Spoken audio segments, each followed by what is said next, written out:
It's time, and we have a quorum. Let's invite the administration in. Before we begin the meeting proper, I'd like to inform members that this subcommittee should be in operation for about 1 year, and I'd like to apply for an extension. The subcommittee will lapse this November.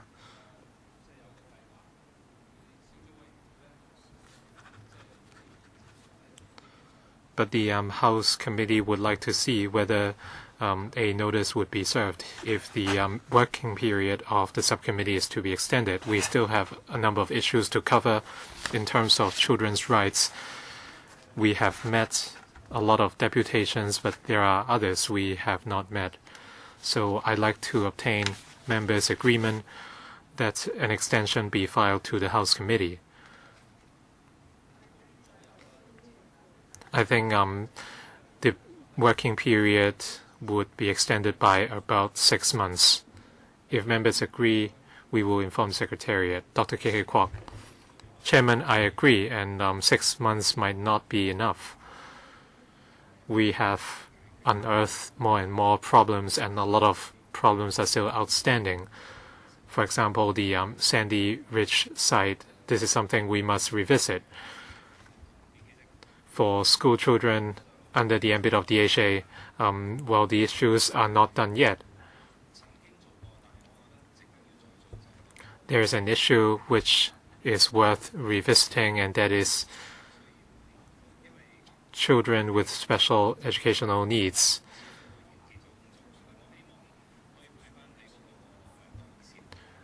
We hope that these issues can be included in the list of outstanding items. We should cover the SEN students.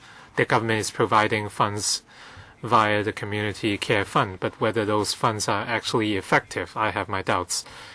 We should have an open hearing to allow service providers and parents to offer their views on whether the CCF has been effective on this front.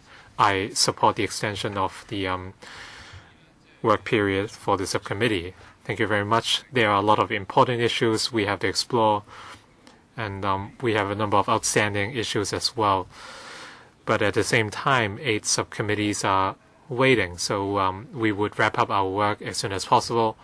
We can come up with a plan for members' reference, and we will submit that plan to the House Committee for the application of extension.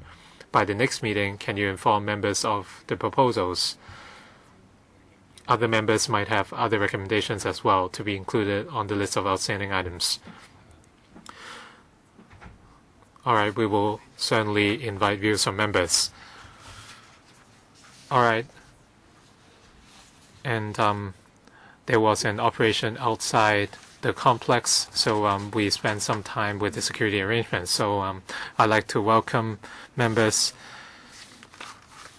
Today we will talk about support measures for deaf and hard of hearing children. Deafness is a major handicap because our communication relies largely on sound. Now, if voice is not heard, then you don't have language, and without language there's no culture and there is no thinking, because thinking is often built on language. And deaf children growing up face these difficulties. In the past, there were many policies or services which have room for improvement. For instance, for many years we didn't recognize sign language, or even we tried to in a way lower its acceptance. And now the status of sign language is confirmed. But are deaf children in Hong Kong receiving enough support for sign language? Deaf children, do they grow up with equal opportunities as other children? We need to explore those issues. and we welcome those who are concerned over this issue, and even hearing impaired children are here today, and the government has prepared a document. Now we have different departments, the Rehabilitation Commission, we have the Labor and Welfare Bureau, and the Education Bureau. We don't have to go through the document. Let's go directly to the hearing from the deputations and individuals, and then we can ask the administration to respond, and then I will I will hand the floor over to everyone. Now, I remind you that you are not protected by the Electoral Powers and Privileges Ordinance. You have 3 minutes each. I hope you will make the best use of your time to conclude within the 3 minutes. But those who are hearing impaired, you may have to go through sign language translation, so I try to offer some flexibility. We have to conclude the meeting at 12:45, so please make the best use. First, Mr. Kwok Ling.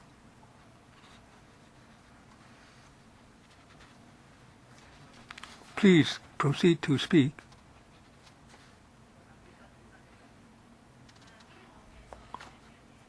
Now, I have only one request.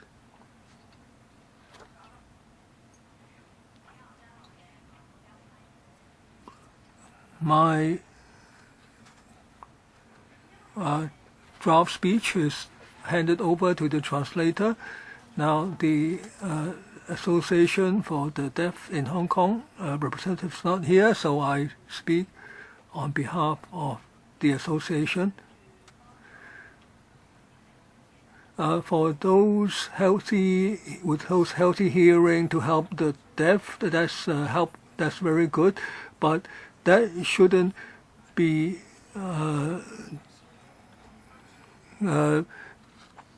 distorted.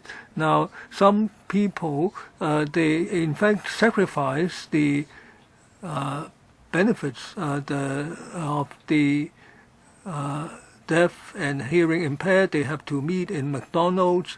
Now, we have to be careful in how to help the deaf and hearing impaired. We don't want them to be hurt in the process. Now a certain person, Mr. Hoima, I don't think he's really an imposter. He should leave this chamber today. I'd like to ask Mr. McHoy to leave, please. Mr. Kwok, you are supposed to express your views about assistance to the deaf and hearing impaired children. Please. I would like to say what I want to say. This draft is what I want to say. My name is Kwok Chi Ching. This is a deaf child. Kwok Ling is my father. Now, my entire family of 4 are deaf. Now, I feel a wall between us and those who have good hearing. Actually, we can integrate with each other in a harmonious way. I hope the government could give more support to build 2 or 3 schools with sign language so that people have a choice. Now, sign language is for the deaf. Now, some hearing aids do provide some assistance, but that still we need sign language to be offered as a supplement. Thank you, Mr. Kwok. Thank you. You can be seated.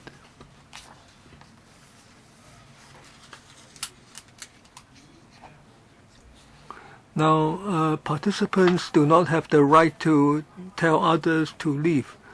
Now, I believe this is a meeting of the deaf, so I think inappropriate people should not be here. This is your opinion. These people take away the deaf people's rights, so I like to protest. The next, Lau Hiu Tong. I have finished speaking. May I leave?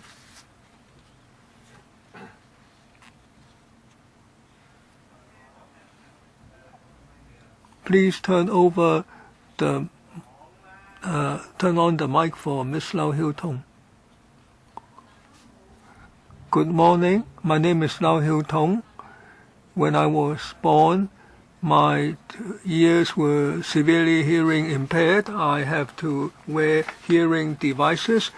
Some people might see me as a good example of the ability to acquire some kind of speaking capability, but the hearing devices isn't really that helpful. Now, I have to read lips only with difficulty. I have to understand the terms, but often in classes there are new terms such as photosynthesis. If I never learn about photosynthesis, I just find it very difficult to read the lips and know what it means. So there are many limitations. I have to keep looking at the teacher and guess what he or she is saying. So this makes me feel under pressure and feel defeated. I miss many things. I have to attend tutoring classes and undertake extra studies. After graduating from university, I taught in schools. I see that many of those children suffer from difficulties regarding sign language. They do wear hearing devices. However, the development of sign language was not satisfactory. Now, when they are not well educated within sign language, they have difficulty communicating with the rest of the world. Now, language affects people's sense of values, and so it's very frustrating for me as a teacher. And they are learning sign language at a late stage, so they have less reduced capability of comprehension. Now, sign language education should be enhanced. It shouldn't just be a remedial measure, because these children have already passed the golden years for learning languages. And many teachers and educational professionals and even parents have misunderstanding about sign language. So these children have no choice. They just try to struggle with lip reading. So these children should be integrated into mainstream schools. However, the deaf children have all along been isolated. They have to struggle and learn by themselves what they cannot hear. Now, actually, we just want to have a fair learning environment. The Education Bureau should provide a fair and integrated platform so that children of different hearing abilities can develop. Now, I am now a teacher where sign language and lip reading are both utilized, and the children have enjoy this kind of learning. I want every child to enjoy learning and to have good social intercourse with the rest of society. But now the Integrated Education Fund will last only 2 more years. The additional funding will have to be sought in 2019. Now, I hope this program can be extended to other mainstream schools so that every hearing impaired child can have sufficient opportunities. The government should recognize the importance of sign language. Thank you. Thank you, Ms. Lau Hiu Tong, for your sharing of your valuable experience. Next, DAB, Laika Man. Now, there are over 150,000 deaf and hearing impaired persons in Hong Kong, but the government doesn't offer sufficient support services. I would like to cite Choi Lin Kwai, a hearing impaired person. We don't seek acceptance because that means we've done something wrong. We just want understanding. Now, we want misunderstanding to be removed by better education. Now, the government launched the Integrated Education Policy in 1995. It used sign lip reading as a tool, but now sign language is now the mainstream tool, and it's not yet fully implemented by the government in its education policy. Now, the DAB feels the government should pay close attention to the welfare and the latest developments regarding deaf and hearing impaired children. In learning, there should be unified sign language education. Simple sign language should be part of the kindergarten education program, and there should be more projects in the community care fund for the hearing impaired children to provide support to the cochlear implant costs, and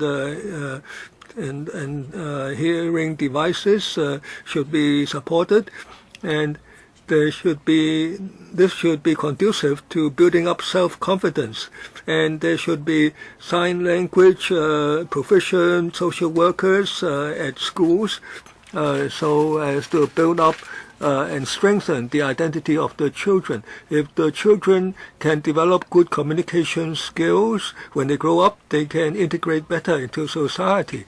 Now, children also are affected by the family, so whether the parents are hearing impaired or not, they should learn sign language, and that would build better family relationships. So, and we should also make effort to reduce the intergenerational gap in this way. There should be more seminars and workshops to enhance communication skills. We urge the government to set up a database for the deaf as soon as possible and compile a list of sign interpreters in Hong Kong. This way we can help more deaf and the hearing impaired in entering the society. More sign interpreters should be introduced, and the government should also pay for these sign interpreters in order to help the deaf and hard of hearing find employment. Thank you very much. Mr. So Wai Chi.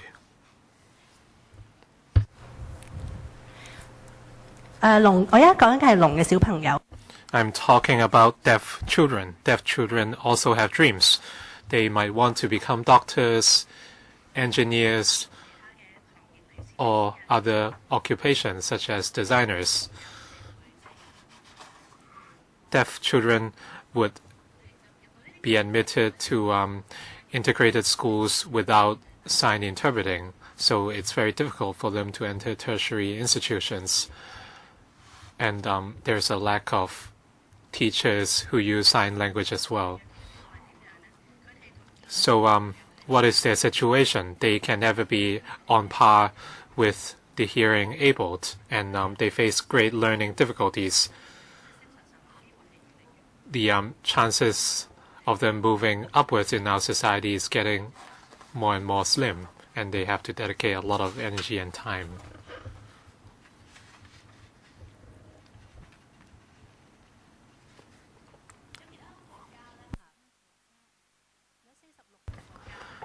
In 46 countries, there is legislation on respecting sign language. So what do these countries include? These 6 countries have legislated for sign language, and sign language has become one of their official languages, and other laws are in place to safeguard the right to sign language and communication using sign language, and they have legislated to protect the rights of persons with disabilities. And what do these 6 countries include? Undeveloped countries such as Uganda, South Africa, they have legislated for sign language already. And other developing countries such as Turkey, Russia, Brazil, they have legislated to protect the rights of sign language. For developed countries such as Scotland, Belgium, or even the United States, they have all legislated in support of sign language. So Hong Kong is falling far behind, and the rights of the deaf have been deprived. Sometimes we desperately need sign language, but we face great obstacles. For the hearing abled, they can receive education via spoken language, but we need to receive our education via sign language, and this is unfair. I want to tell the government that the deaf and hard of hearing children have their rights as well, and you should legislate to protect the human rights of PWDs. I also want to tell the government that time is of paramount importance.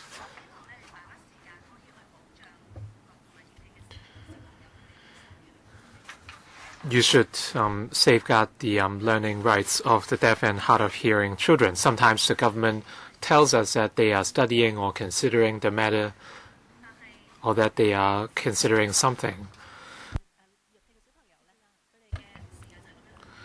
But then they are wasting time for the deaf and hard of hearing children. So I'd like to fight for more rights for them. Thank you very much. Mr. Wang Yulang.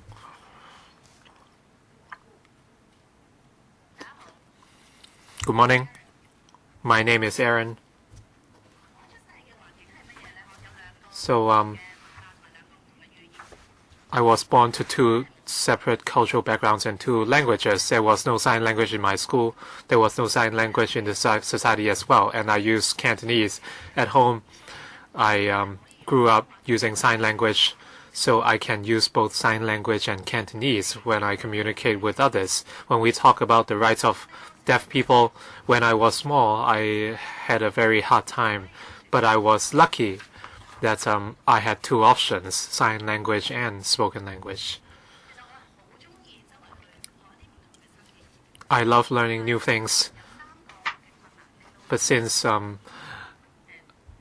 have 3 major challenges, I could not develop my talents. Since I was small, I received language on oral language as well as speech therapy. That's why what I learned was very limited, and I could not learn and acquire knowledge outside because I only received my education via oral language. Secondly, by the time I entered the society, I think that people have looked down upon me. People thought I have a hearing aid. That's why I should be able to speak. But the fact is, our spoken and listening capabilities might not be adequate, and they might wonder why that's the case. And this is a case of discrimination. After I graduated from Secondary 5, I entered Ivy, and I could not bear with it because Ivy used oral language completely or exclusively, and I could not chat with my classmates, so I felt very lonely and sad, so I decided to quit. So these three challenges affected my interests of learning. When I was small, some people said that I could speak and listen well, so that's great news. But I wondered what that really meant. I didn't know what those meant. I thought that I could speak well and listen well. But the fact is, I could only meet the demands of my teacher. I could communicate with the teacher, and I could understand what my teacher meant, and I could change my ways of communication to suit others, and people would say that I'm doing well. But is that really the case? I've always thought that I can speak well and hear well, but by the time I entered society, I understood that I am far incapable and I could not survive in this society. If I speak well and hear well, is it a formula of success? Well, I know a lot of people in the same situation as me. A lot of people who speak well and hear well rely on lip reading, and they have to see a person's face. So can lip reading and oral language put us on a par as the hearing abled? We have to rely on other means of communication, such as sign language. With sign language, they can communicate with others, and they can exchange their views with others. So oral language alone is not enough. I have some hard of hearing friends. They did not learn sign language, but by the time they started learning sign language, they could communicate and mingle with the deaf. After I graduated, I faced a lot of challenges in our society. I distributed pamphlets or delivered letters. I took up a lot of jobs such as these. So I was very unsure about my future. I hope that deaf children would have two options, sign language and spoken language. And the sign language Center of CUHK set up a sign bilingualism and co-enrollment in deaf education program, or SLCO, and they also set up a higher diploma. All the teachers there would teach using sign language. I heard about this diploma program at that time. I didn't thought about enrolling, but with the support of my family, I started making the transition from oral language to sign language, and in this program I learned a lot. So the learning experience was unlike anything I experienced before, and I find sign language hugely useful, and I realized that I could really learn. So the learning experience was very happy for me. I'm now a bachelor in CUHK in language, and CUHK arranged sign interpreters for me, and the lessons are taught by hearing able teachers, and I communicate very well with my classmates because the sign interpreter would help me. And a lot of classmates would want to communicate with me, and they would pick up sign language as well. So I have a question for you, for all of you here. So who would safeguard the rights of deaf children in terms of their oral language, their health, and their right to learn? Who would safeguard these rights for them?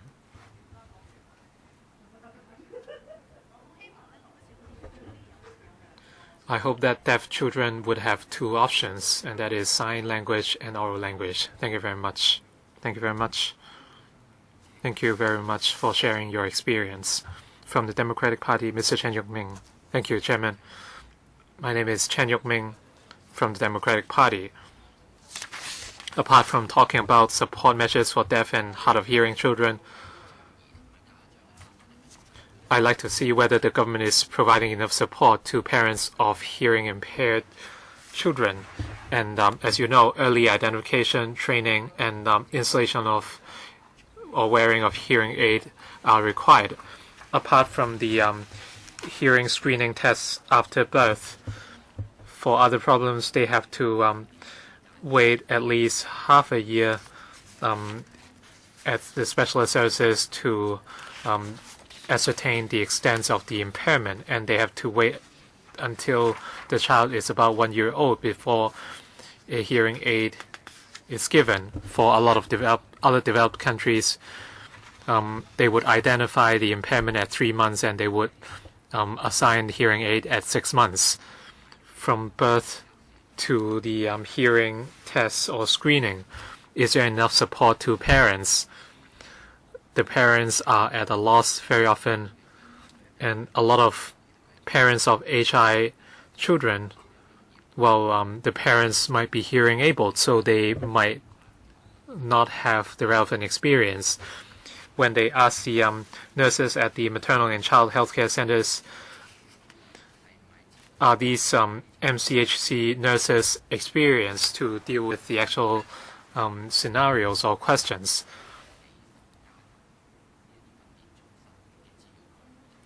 And very often parents would be given the contacts of training centers by the nurses and social workers.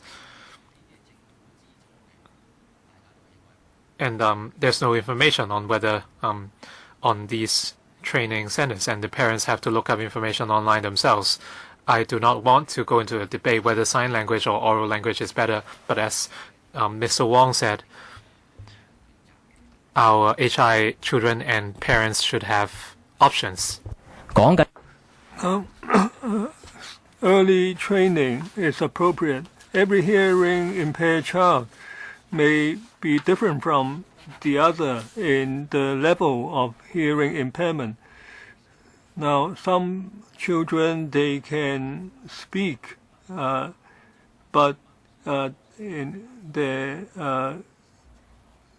parents might be misled and find the wrong training for their children. They don't find out until the child is 3 or 4 years old, and that might be too late.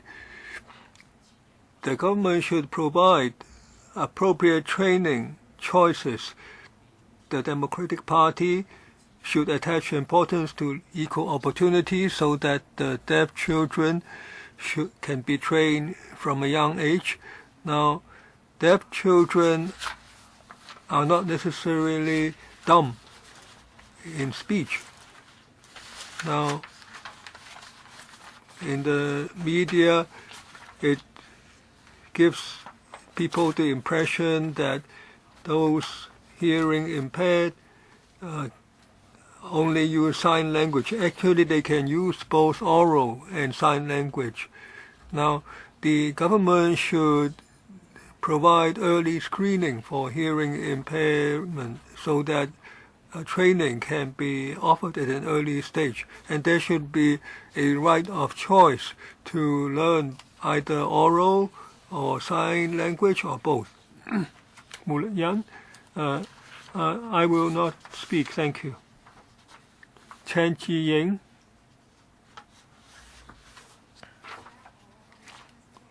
Good morning. I'm in Form 4. At age 6 months, I was found out to be deaf. Now, at 3, I was given a cochlear implant. I was very fortunate, but the effect differs by the person. Sometimes I don't hear clearly, and if someone wears a face mask or if it's noisy, then I can't hear clearly, sign language would be a big help. Now, actually, healthy people can learn sign language. The interpreters can learn sign language, so can't we? Now, they say that if we learn sign language, then we will be lazy. Now, and when I was 4, I learned oral language. Now, actually, sign language is great fun. We can have facial expressions. Now, the teachers try to help me by sign language, using sign language. Now, I respect them and pay more attention. The Education Bureau says that the ordinary schools can make use of government financial support. Now, the funding available per person is supposed to be 13,700, but that is not quite enough. Now, I don't want to go to a school for deaf children. I want to have the support of sign language, and so that the teachers can recognize my needs. I want to have the ability to attend the same courses as those who are hearing able. Now, why doesn't the government provide with a choice in foreign countries? Now, even if there is a single deaf child in mainstream schools, they provide sign interpretation. Now, if you try to imagine, now if people talk to you and you don't really know what they are talking about, how would you feel? Now, Hong Kong is a metropolis. We should improve, and so that there can be good development in both sign and oral language. My name is Wong Yat On. I graduated from Chinese University. I engage in teaching the deaf children. I have many years of experience. Now, I like to make 2 points. Now, the government finds it difficult to integrate sign language in the education system, and there is an insufficient number of sign interpreters. Now, the public often feel that sign language must be unified. Actually, now Cantonese, Putonghua, and English are not unified. This is a regular phenomenon. We call it language variation. For instance, you can say father or daddy, and so on. Now, this won't necessarily cause confusion. Now, there should be more publicity for sign language so that people can learn different varieties of sign language. Now, then the variation will gradually reduce. Now, language variation is normal. You don't have to eliminate it. This shouldn't stop the education language from incorporating sign language in education for the hearing impaired. And this should cover those in mainstream schools. Also, there are insufficient sign interpreters, and the qualities vary. Now, this issue shows that the government doesn't promote or regulate adequately.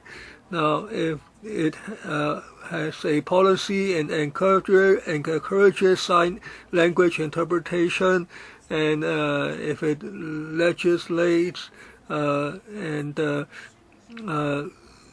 make sure that sign language is broadly promoted, then there would be enough manpower.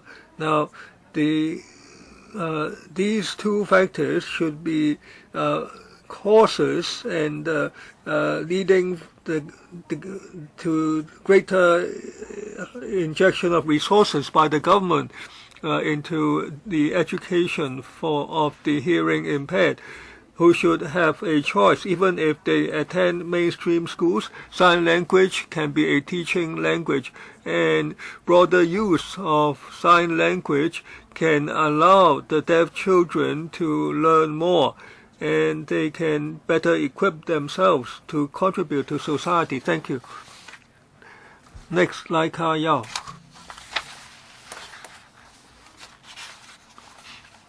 My name is Lai Ka Yao. I'm attending Form 4.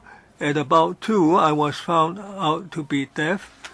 At about 3 to 4, I was given the cochlear implant, but it wasn't a great help. I still couldn't understand what people were saying.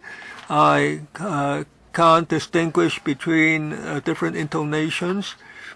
Now, I think sign language is very important. If I have to communicate with others by oral language, I have great difficulty. I couldn't hear. I don't know what they were saying. I try my best to read lips. However, I still don't understand what people are saying, and there can easily be misunderstanding. I try hard to speak, but people can't understand me.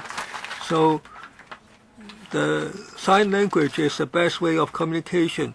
Whether hearing able or impaired, we can communicate without barrier using sign language.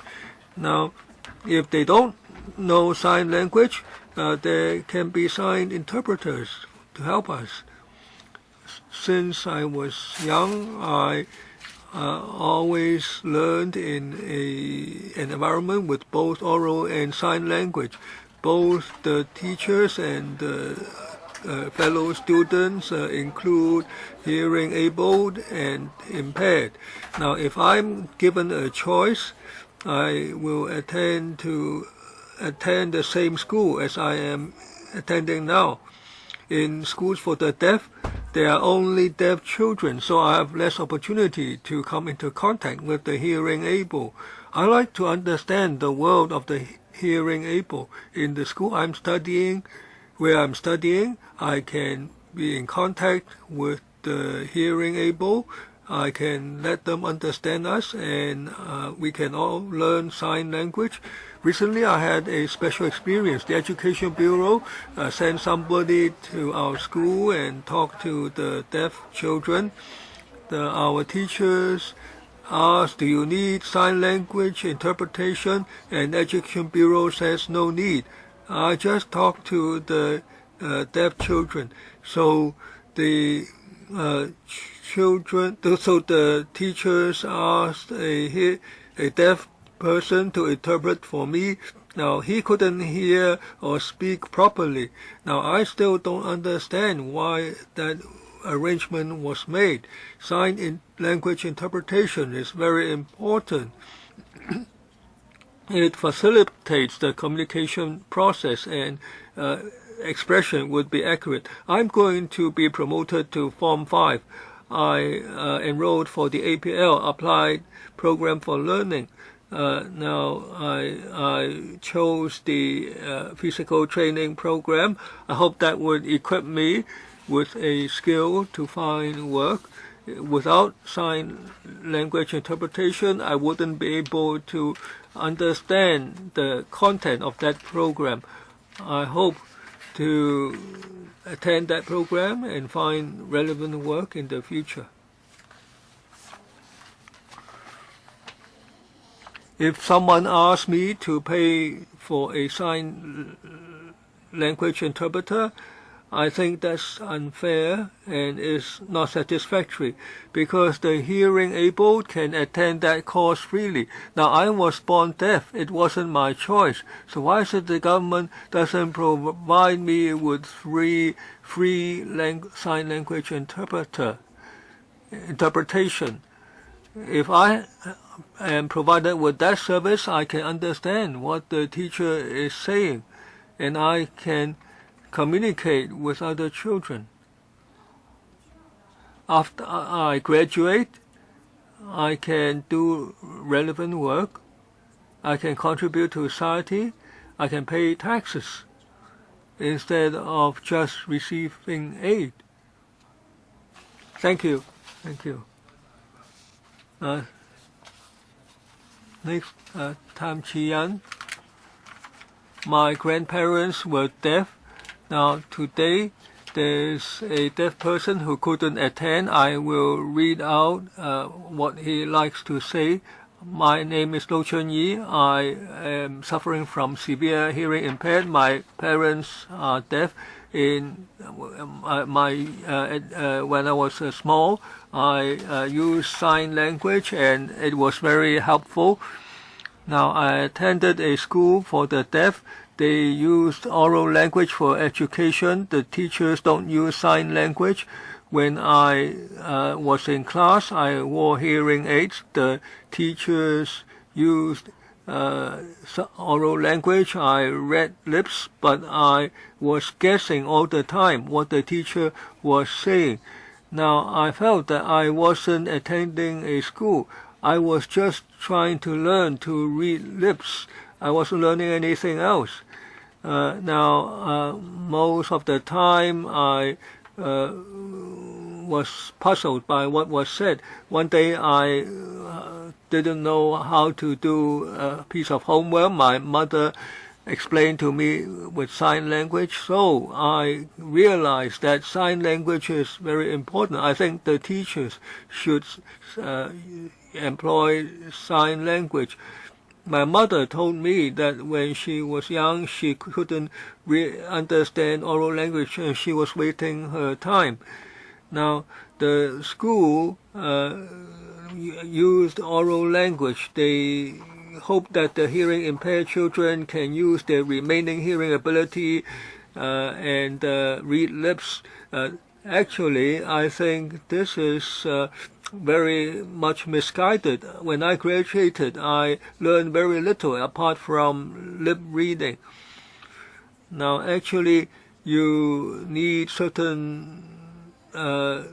you need to understand what you already learned before you can read lips. Later, I studied at the San Francisco Arts University in the U.S. After 4 years, I earned a bachelor's degree. Why is it that I was able to do that? Because there was sign language interpretation. When I graduated, I tried to find work in Hong Kong. I got a job in design. When I communicated with the hearing able, I have to use the pen. But frequently there was misunderstanding. They felt that I might be very stupid. But when they used written language, they use slang, which we don't understand. So I left the job after 1 year. And later, I worked at the Chinese University Research Center for Sign Language and the Deaf. It was very good. I am able to teach in the Chinese University teaching sign language. So I think deaf children should be given the opportunity to choose to learn sign language. I don't want the younger generation to be deprived of that opportunity like I was. Also, sign language should be promoted as part of general education. This would reduce misunderstanding. Now, this is what Lo Chun-yi would like to say. Now, after I learned sign language, I was better able to communicate with my grandparents. In previous years, I wasn't able to because I didn't know sign language. So I hope hearing able family members can also learn sign language to better communicate with their hearing impaired family members. Mr. Chimen Him, good morning. I studied psychology and I had a minor in Hong Kong Sign Language in university, and my graduation thesis was about the identity of deaf persons, including their cultural backgrounds and community. And it's ideal to build identity in our young people from a tender age, but are we giving enough support to our deaf people? In terms of our policy on deaf children, we have been advocating integrated education. There might only be 1 or 2 deaf children in a mainstream school, and very often they merely exist in the school, but do they really blend in with other children, and are they really growing well and enjoying their learning experience? In terms of hearing aid, the results differ. For some deaf children, hearing aid might be of great help, but for most deaf students, even when they put on hearing aid, they might not be able to hear fully. It's very difficult for them to build the same kind of identity as the hearing able. When we talk about integrated education, deaf children would not receive sign language support in mainstream schools. They would not be educated on culture for the deaf. So in other words, they do not have a common language for the deaf, and they lack deaf friends around them. So how can you ask them to build an identity as a deaf person? So without an identity, the impacts on their growth would be hard to underestimate. I have read a number of theses and journals, as well as interviews with deaf people. Some deaf people who received when they were small, they are torn apart between the hearing world and the deaf world. So they are in limbo. After years of deaf education in Hong Kong, we have never respected the choice of deaf people and their families. Have we tried to find out whether they prefer sign language or oral language?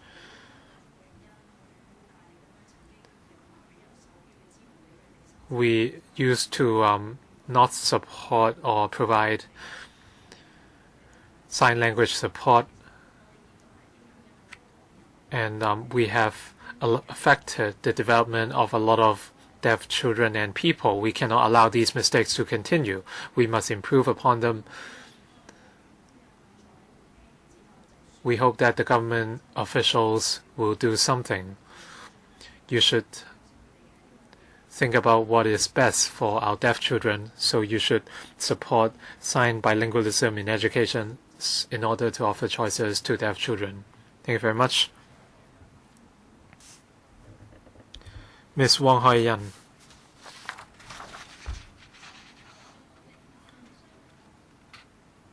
I hope you can try to guess what I say by reading my lips. You might not know who I am, but if you have relied on lip reading, if you continue to rely on lip reading, you can never communicate with the outside world, so you can understand the plight of deaf people and deaf children. I was born in a deaf family. I have 2 younger brothers, and I'm also a preacher in my church. We have hearing abled and hearing impaired. So it's a place that practices sign bilingualism. I carried out some studies in for the hearing impaired or deafness in the family and church. Well, I've started serving the church since I was in high school. The lack of support on education affected the development of a lot of deaf people and their families. Let me give you an example. A deaf lady, age 33. She was referred to the church recently. So she received very isolated, integrated education, so to speak. She could not communicate with others by oral language or sign language because she never learned sign language. She started picking up sign language in the church, and she realized that she could communicate her emotions through sign language. And her mother was also curious. Her mother said she never knew what her daughter thought. And after picking up sign language, she started to understand her daughter's feelings. So during adolescence, identity recognition is very important. But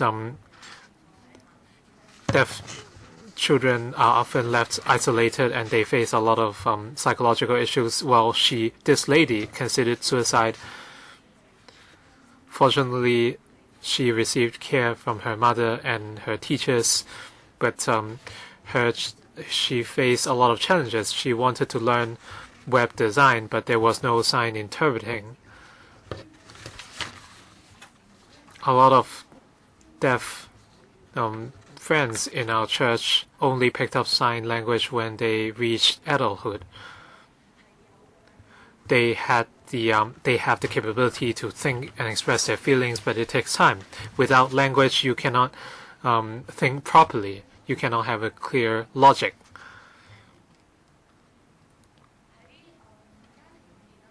In the family, my parents are both deaf, but they have very different conditions. My mother only entered a school for the deaf when she was 9, the Lutheran school for the deaf. So sign language was limited. When she was sad, she could only slap herself or hit her head or bang her head on the walls, and sometimes they would flash knife edges as well.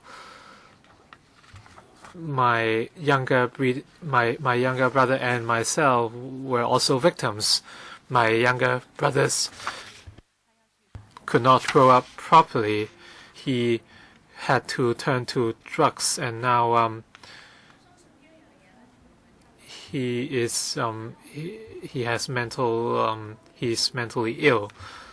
And for my father, he received sign interpretation education when he was 3. At least he could express his feelings, he could care about social affairs, and she could express his emotions. So he won a lot of competitions for the deaf. He represented Hong Kong in international competitions.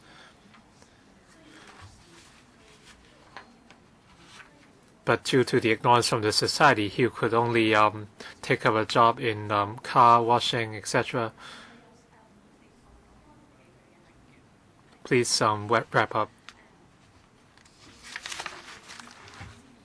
Deaf people really need support in sign language in a sign bilingual environment. Well, this would reduce the cost for our society and achieve better things.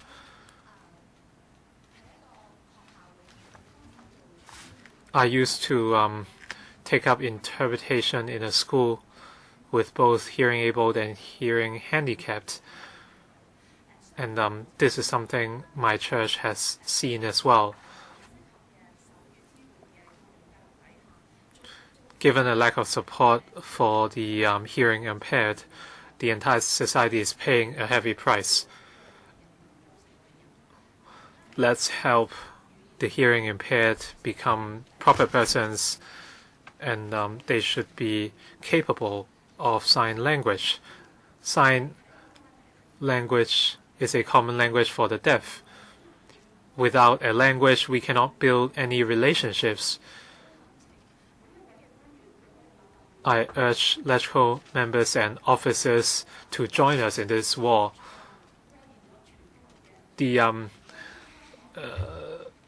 gaffe at the Milan Convention in 1985 led to the situation today, and Hong Kong is lagging behind many other countries. So hopefully the next term government can bring us something new and help the deaf. Thank you very much.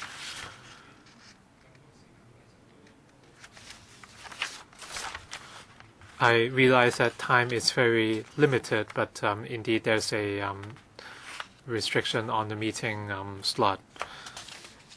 From the Parent Association for the Deaf, Ms. Wong Wei Han, I represent the association.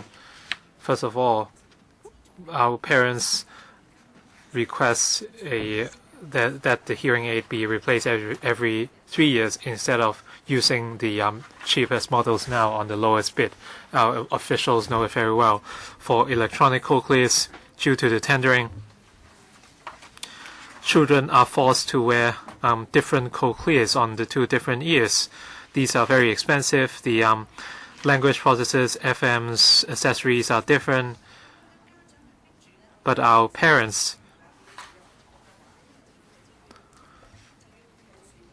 well, they cannot have the same brand of cochlears on both ears due to the government's procurement policy. And right now, there's no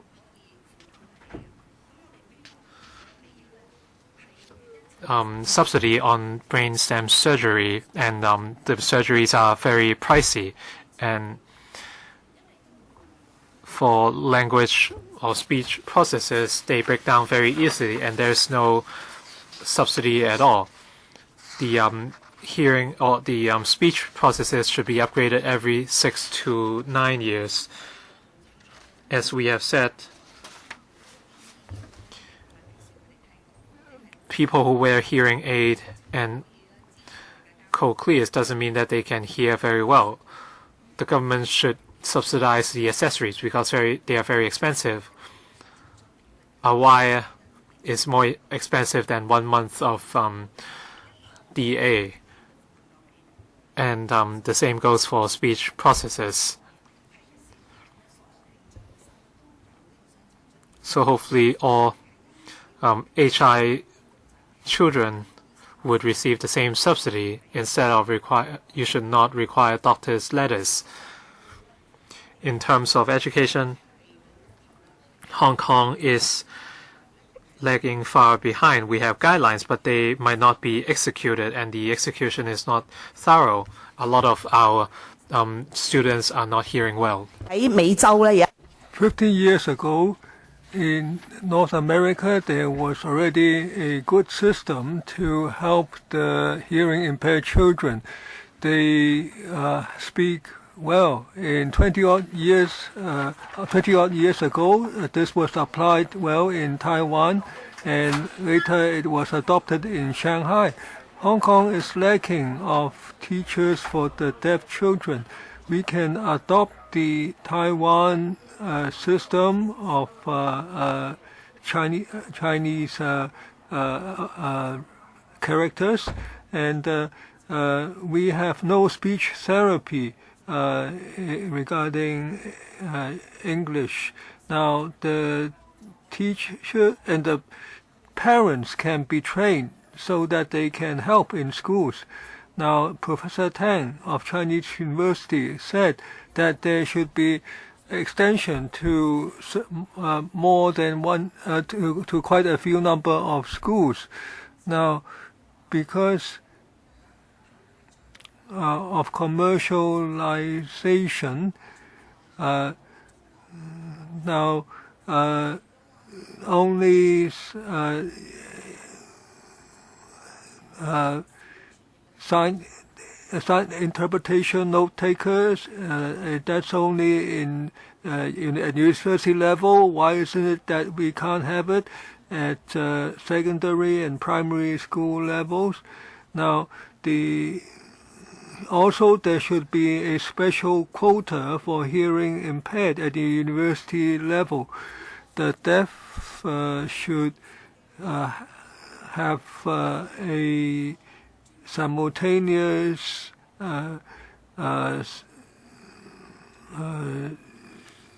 language support shown on the screen. Next, McHoy Wah. I am the chairman of the Society for Promotion of Help for the Deaf. We have over 3,000 members. Many of our members are from different backgrounds. We are concerned for the welfare of the deaf, and including legislation in the interest. Now, I was asked to leave. Now, we try to develop sign language. So that person felt that things are different from before. So he felt that I couldn't represent the deaf. Now, actually, the needs of the deaf include being able to communicate with the rest of society. Now, oral language isn't enough to in that regard. Now, there is some understanding.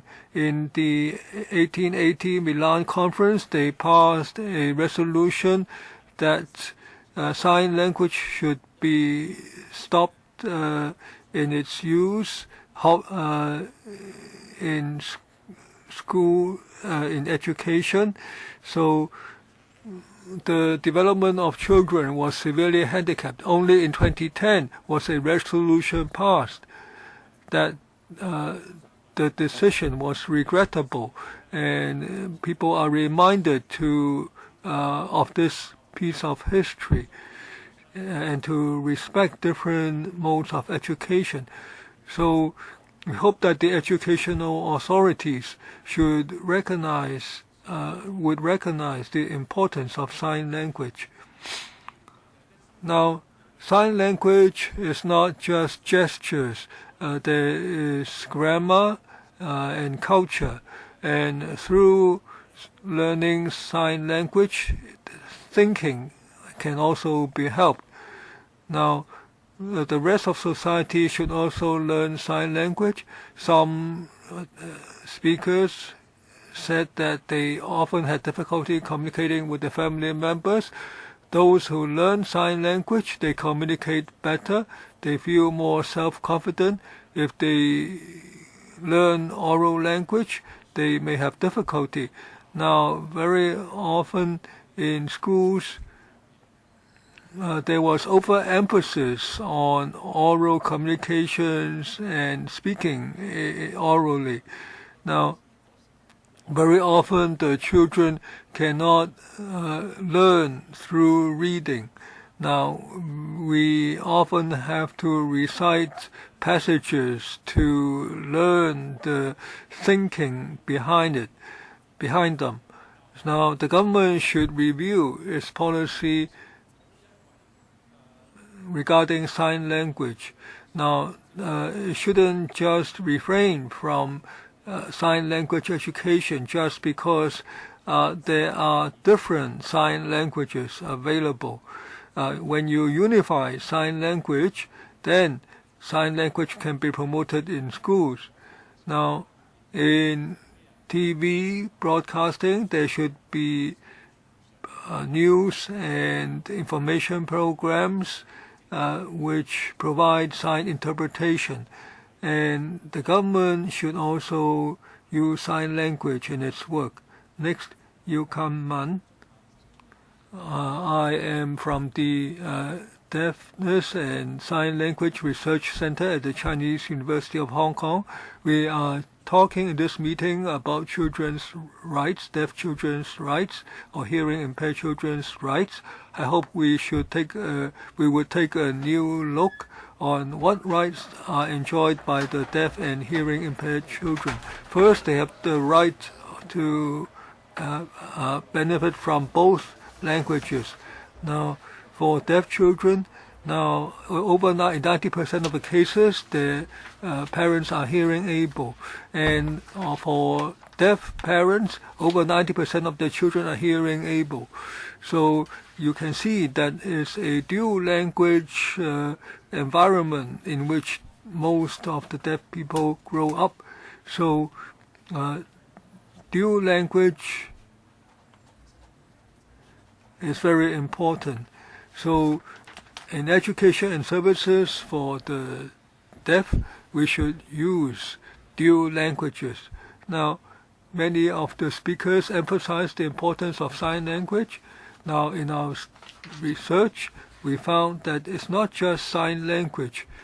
We also welcome many measures that are friendly towards sign language development and training. Now, for a deaf child, after a few days after birth, when he was found to be deaf, now can we provide the support to parents at that early stage so that they can receive good counseling psychologically and otherwise? Because many parents feel depressed because of that. Now, we should provide choice of language at an early stage.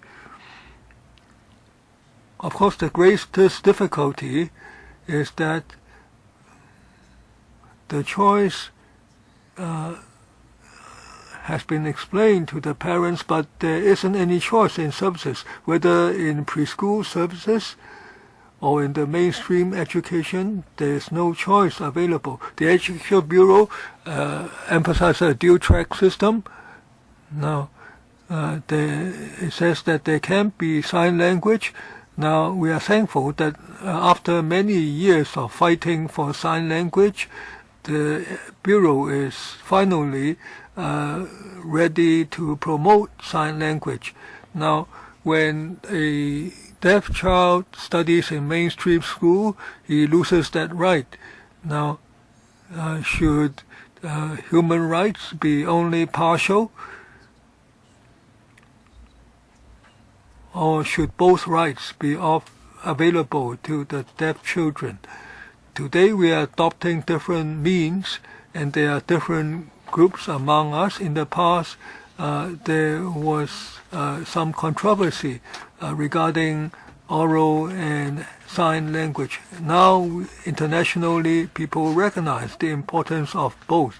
We hope that the government and the community groups can sit together and develop a policy that integrates both languages, not just in the community, but also within the government and in schools. Thank you. Next, Li Xiu Yi from Sun Mei Speech and Hearing Center.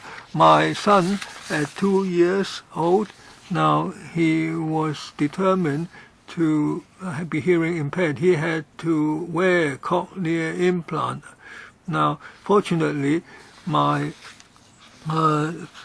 child received 5 years of training at that stage from the Sun Mei Center. Now, he had acquired a good language ability. He acquired a reading habit of reading. Now, because he is able to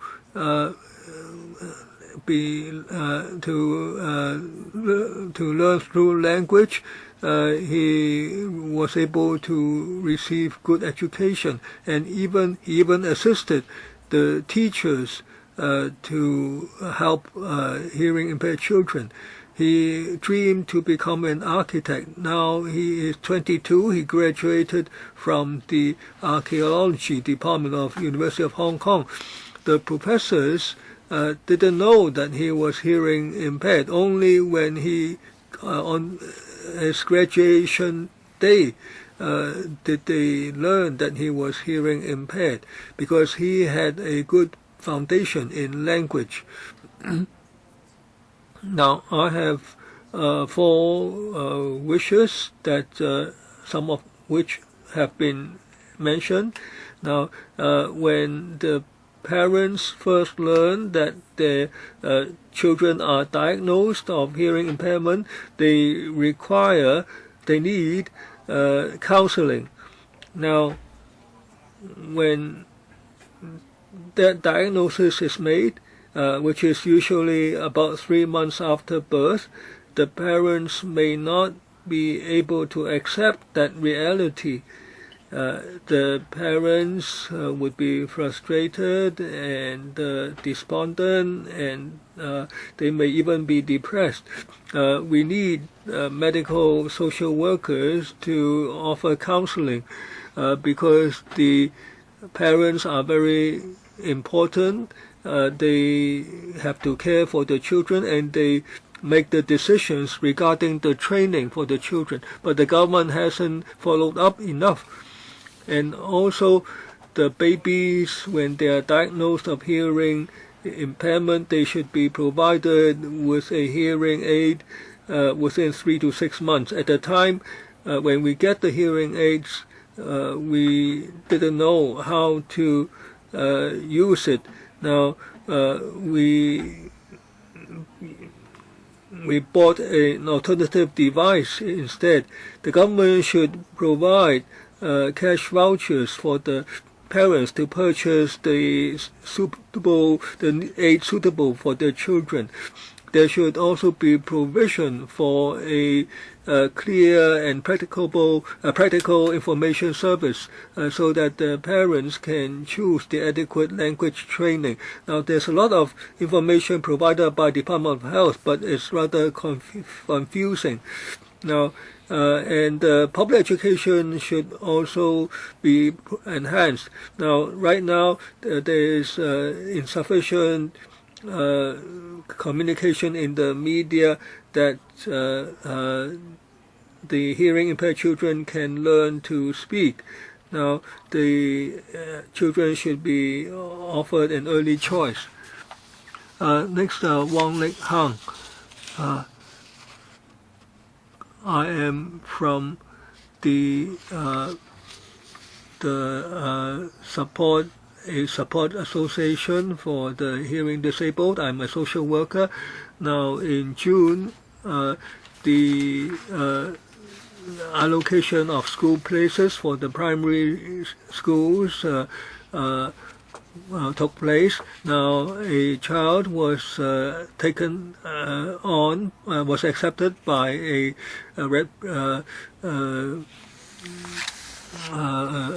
renowned school, but the parents chose a different school because they were concerned that their hearing impaired daughter couldn't learn where there is no sign language support, and she would be the only hearing impaired child in the school, so that might affect her development, psychological and otherwise. Now, they choose a school which provides both oral and sign language instructions. So even though the children perform well, they dare not choose a good mainstream school. So the education rights are deprived. So we urge that suitable measures should be adopted. The government in primary and government schools should provide dual language instructions, at least in certain schools, so that the children can enjoy equal education. Secondly, integrated education should be enhanced. Right now in schools, there are courses in sign language, and that should be enhanced. And the contents of programs should be enhanced. This way we can meet the needs of the hearing impaired. Hong Kong is lagging far behind other advanced economies, and this is unacceptable for me. So we suggest the government to learn from other countries and adopt their education modes. And the deaf and hard of hearing children also have difficulties receiving languages, and many deaf people use sign language, but most TV programs have no simultaneous sign interpretation service. So hopefully the government can follow up and offer simultaneous sign interpreting service for the deaf and hearing impaired. We are working with a number of NGOs, and a number of online channels are providing services for the hearing impaired, but the services are very limited. That's why we urge the government to follow up on the simultaneous sign interpreting services. Thank you. And Mr. Fung Fuk Ping from Silence. My name is Fung Fuk Ping. Nowadays, parents often talk about gaining an edge for their children. So where is that starting line for deaf children? Sign bilingualism is very important for them. So is the government considering their learning needs? A number of deputations told us about their situations. Many of them only approach sign language very late. What has the government done to offer sign language services to children at a young age? Some legislative members moved a motion requesting that sign language be made an official language. Unfortunately, the motion was not passed. We hope that the government would address the issue. If this is not addressed as soon as possible, the government and our society might even pay higher prices. Thank you very much. From the Sun Mei Speech and Hearing Center, Ms. Peng. After a baby is diagnosed with hearing impairment after birth, parents are often very worried. And social workers have to provide pragmatic information for them to know more. And such information refers to early training for children aged 0 to 6. Many people do not know that proper training means that the hearing capability of the HA children would be comparable, if not better, than the hearing abled. With the necessary information, parents can make informed choices for their children. If parents are given a month to consider the decision before, and that is allowing their children to learn by oral language or other means. For HI children, using oral language support in school is very important. Listening, reading, writing, and speaking are important, and listening is the greatest challenge for the HI children. Even though hearing aid and artificial cochlears are useful, they are still limited, so that's why support from schools is empirical. These students should be arranged a seat near the teacher.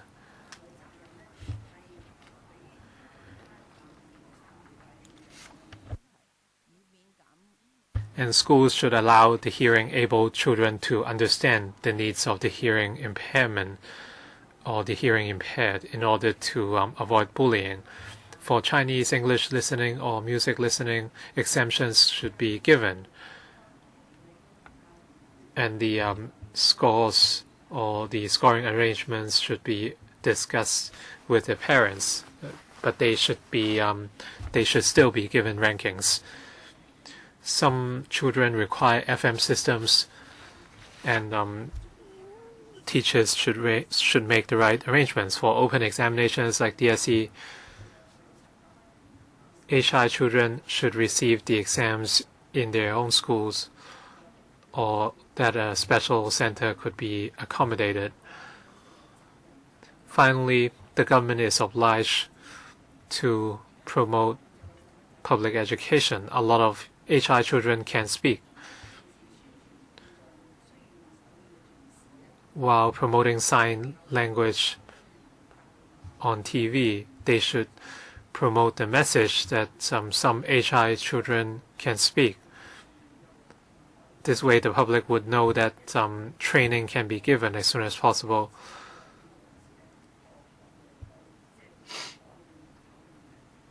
The government should show both types of HI children. Thank you. Mr. Lo Kai-chun.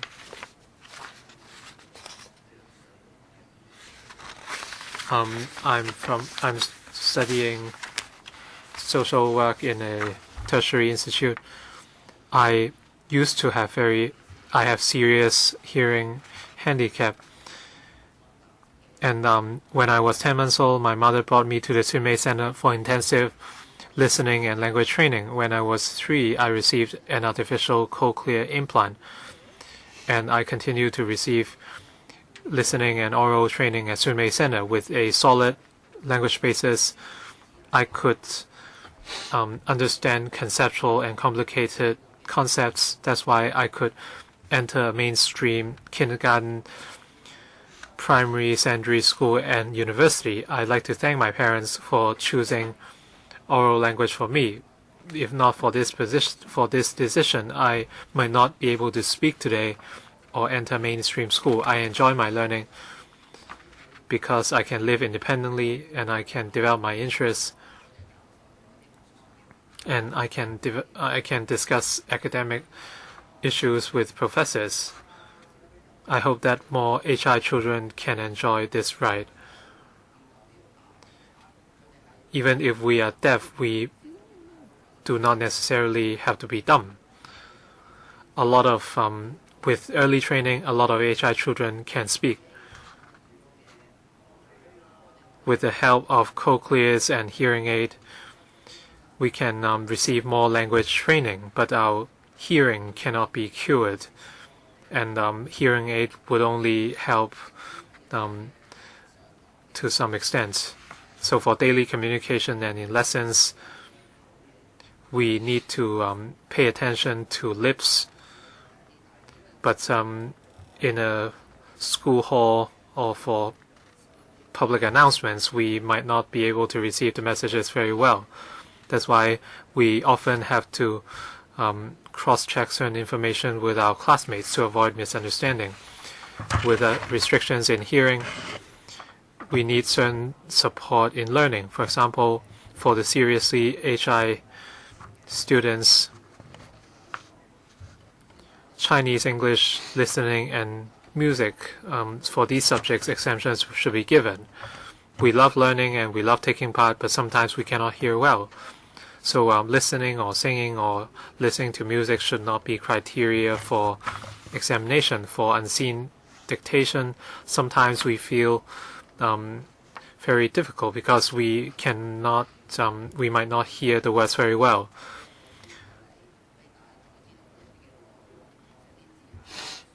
Schools should offer alternative treatment in order to ensure fairness, and we should be allowed to take part in different competitions and activities such as reciting, basketball, badminton, etc. This would enhance our self-confidence.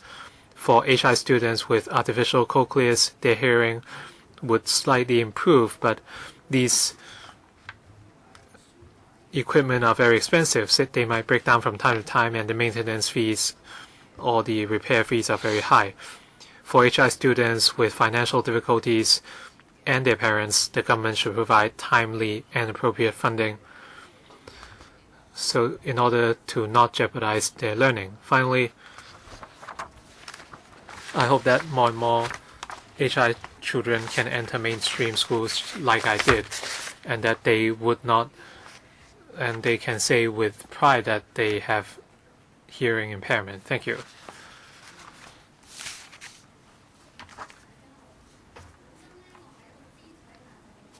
Ms. Wang Jian, I have physical handicap, but why am I here?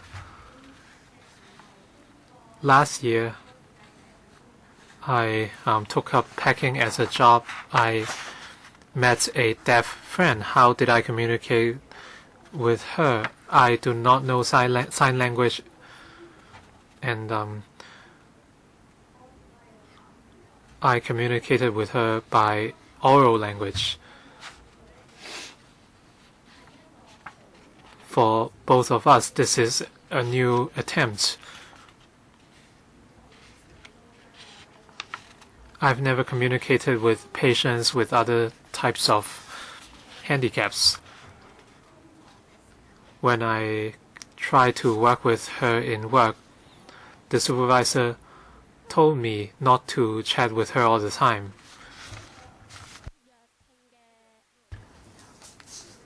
What about that friend who is hard of hearing? She put on a hearing aid,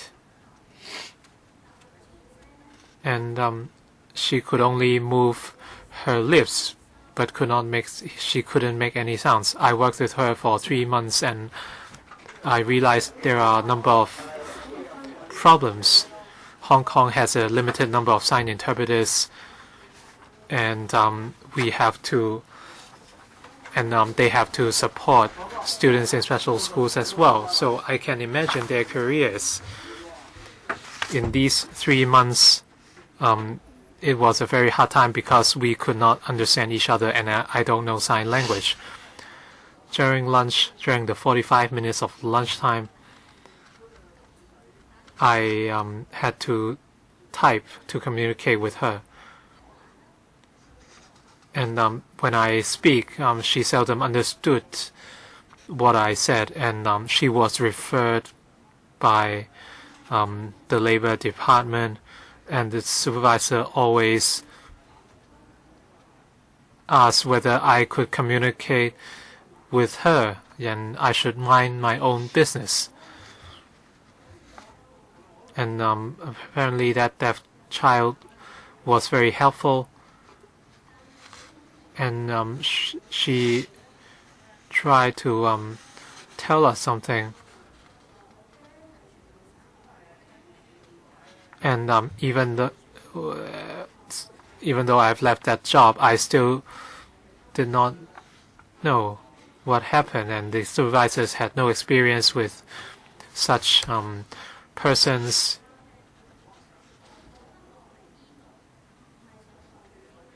I'm not trying to represent anyone here. I have physical handicaps. Even I didn't know why I'm here.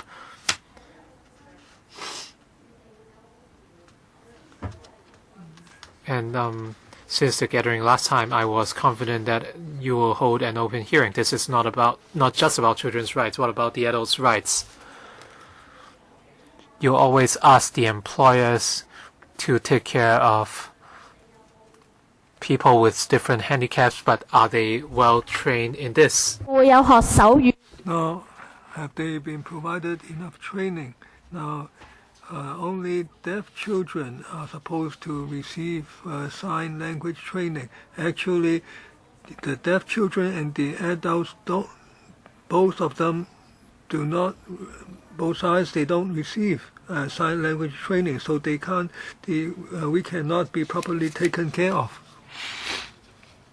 Next, Lau Lai Fong of the Hong Kong Society for Promotion of Welfare for the Deaf. I am the chairperson. Now, for the for this topic, we have the following views. Now,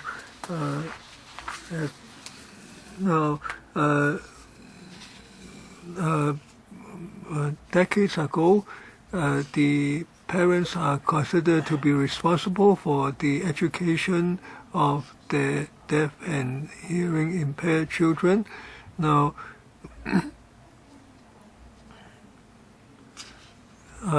sometimes we the parents are considered to be guilty of mistreatment of their children.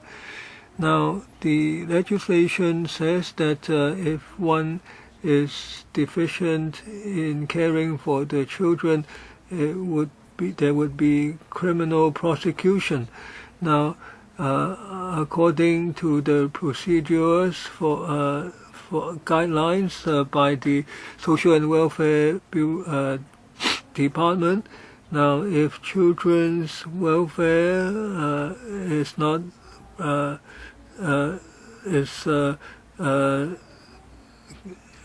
if there's negligence in caring for the disabled children, then there could be criminal prosecution. Now, the deaf and hearing impaired children, they have been deprived of proper education. They cannot grow up in a proper environment because they weren't trained properly in oral and sign language. They couldn't hear properly, they couldn't write properly, and they didn't really know sign language.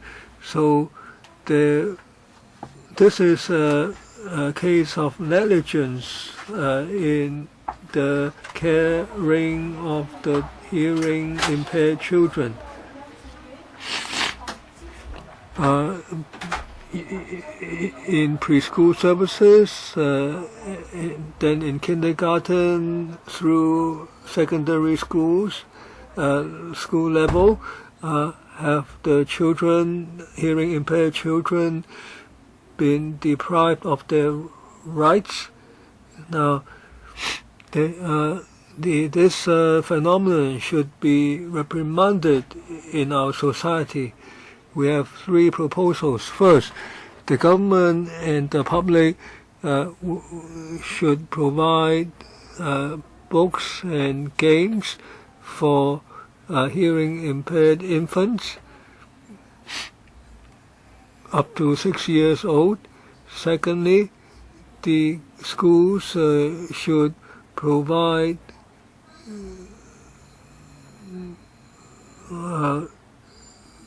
proper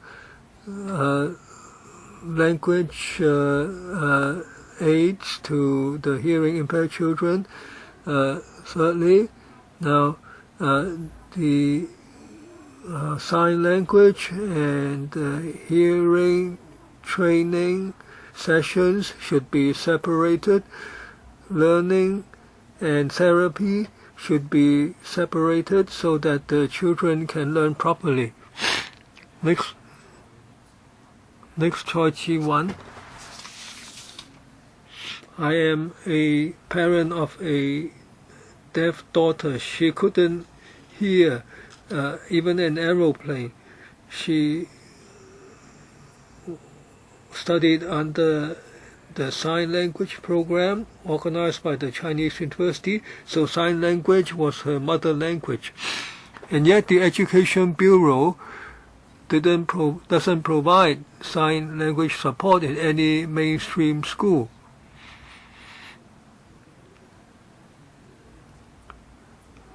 So can she be provided with opportunities? Fortunately, she was able to attend a secondary school sponsored by the Chinese University program. So she had good grades, and she didn't need to attend tutoring classes, and she can develop her own interests. She paints, she dances, and she plays baseball with hearing able children. She also performed her hip-hop at different places, and she traveled abroad playing baseball. She has plenty of self-confidence. She's proud of being hearing impaired. This is an excellent program, but it never received government support.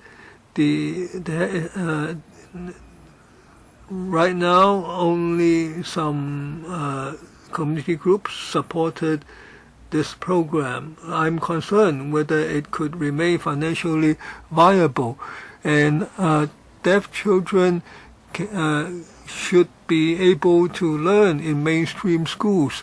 Why should hearing impaired children be deprived of their rights because they don't receive proper sign language support in the mainstream schools?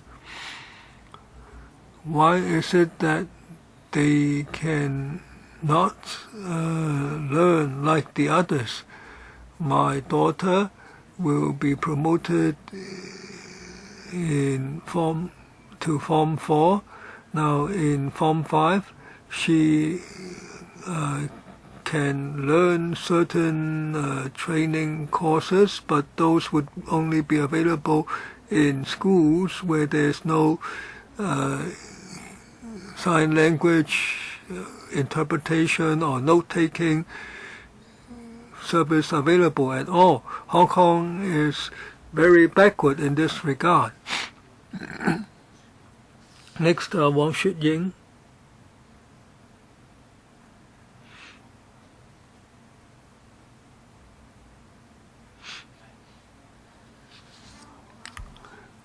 I'm Wang Shuying.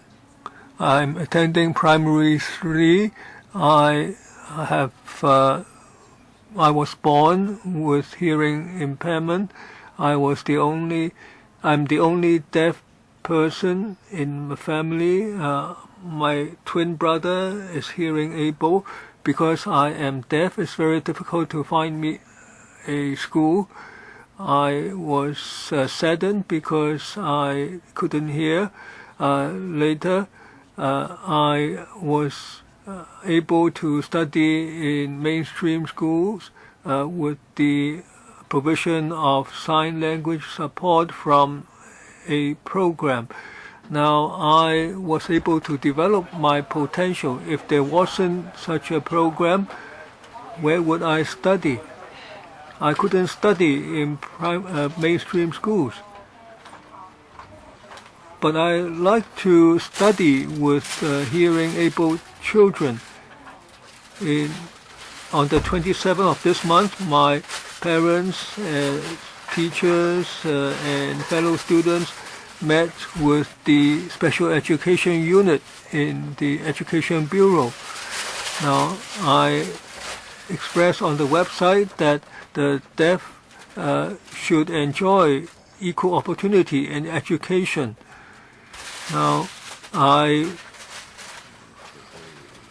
suffer because I feel very bad that the children are deprived of their rights and they meet so many difficulties.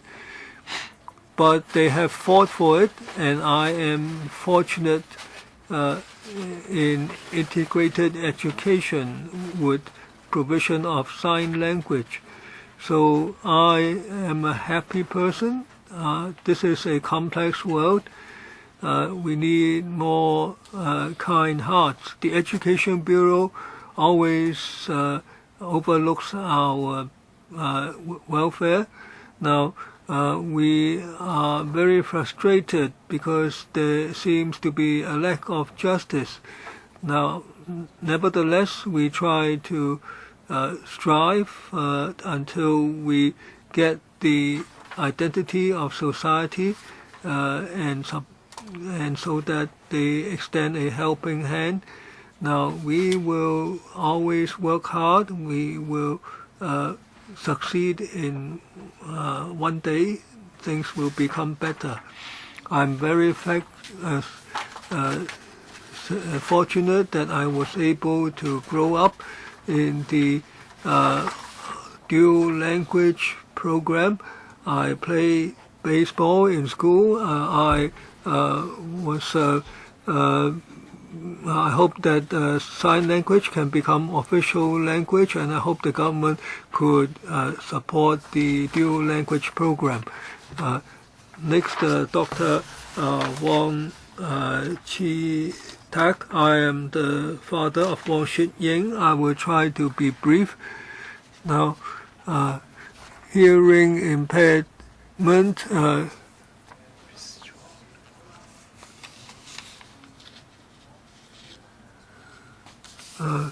Now, now residual hearing is very significant, and very often hearing affects people's emotions. So adopting a single method to assist the hearing impaired children may not be effective. Now, my daughter was born with this hearing impairment. So sign language was the only way to help her. Of course, advanced technology and language therapy may provide help, but it doesn't always do that. Now, sign language can supplement. Now, with the help of teachers, the hearing impaired children as well as the hearing able children are assisted. Now, I think on the basis of equality, there should be suitable support in this regard so that the children can communicate with the rest of the world. I hope the government would support oral and sign language education. Now, I was told that in the mainland there is much more integrated education support, bilingualism in the mainland, and I hope that the sign language training should be included for the healthcare workers and in the discipline services. Hope the government could take the lead. And I like to end with a song at the Jubilee celebration of my daughter's school. Now, songs are a benefit for mankind, but for hearing impaired persons, sign language would play that role. Thank you. We have one more speaker, but the time to end the meeting is almost up. Now, two members have moved motions. We will deal with them. Shu Ka-chun and Leung Yu-chung have both moved motions, and we have to deal with them. The government officials will respond, and then we will deal with those. So we need to extend our meeting. I hope we need at least 20 minutes. Do you agree? Okay, we will proceed. Now, finally, the Hong Kong Pediatrics Fund. 其實係一路肩負起推廣兒童健康、爭取兒童權益同埋公眾教育嘅使命嘅。今日呢個議題呢，其實我哋要關心兒童嘅健康，係要包括佢嘅醫療、社交、教育，而健康嘅。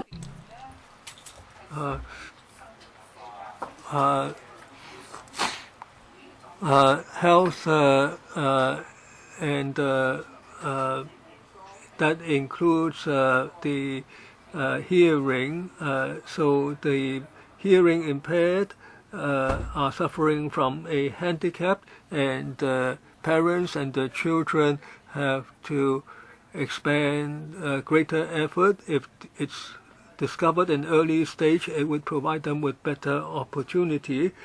And speakers have said that they learned much with this from this hearing. Now, in the past 10 to 20 years, there have been medical advances, so there has been professional follow-up at an earlier stage, but yet people have to wait a long time for services.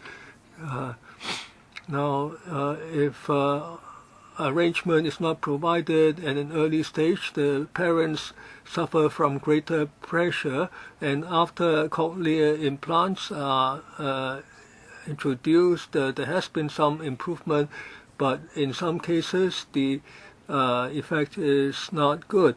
So the children may miss the opportunities to learn. Right now, the hearing aids have to be paid for by the parents, and that applies to the maintenance as well. And the parents have to suffer come under great pressure as a result. And there's a lack of sign language teachers, and the language environment is subpar, and the students' performance and confidence are affected. And even the teachers themselves are not receiving ample training in teaching HI children. And in terms of support to parents, we have to rely on associations, and the government has not been proactive.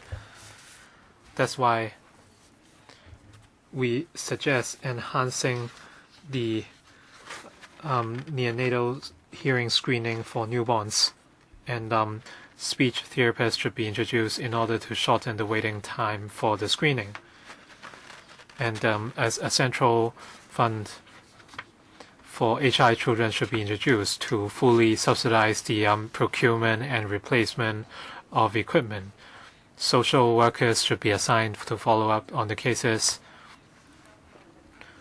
And the equal learning opportunities of HI children should also be safeguarded.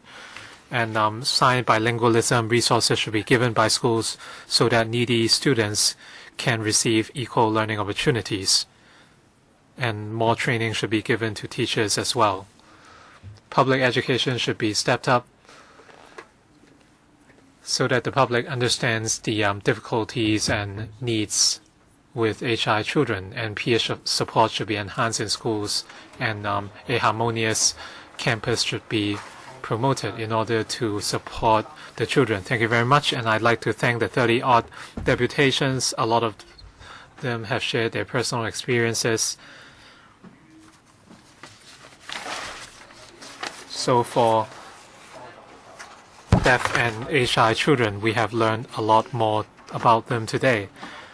Before we allow the administration to respond and members to raise questions, I'd like to deal with two motions first. We are already past the official time slot.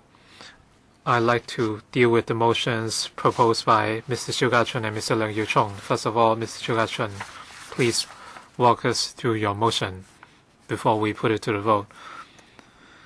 According to the number 62 thematic report published by the Census and Statistics Department in 2014 on persons with disabilities and chronic illness patients in Hong Kong, 25.5% of Hong Kong's population can receive tertiary education, but only 6.1% of deaf and hard of hearing persons can receive tertiary education. We urge the Education Bureau to immediately review the conducting of lessons by sign language in the current education system and enhance actual support to the deaf and hard of hearing children. I'll put this to the vote. Those in favor, please raise their hands. Those against, please raise their hands. So the support is unanimous. Mr. Leung Yiu-chung. So the motion by Mr. Chiu is passed. Mr. Leung Yiu-chung.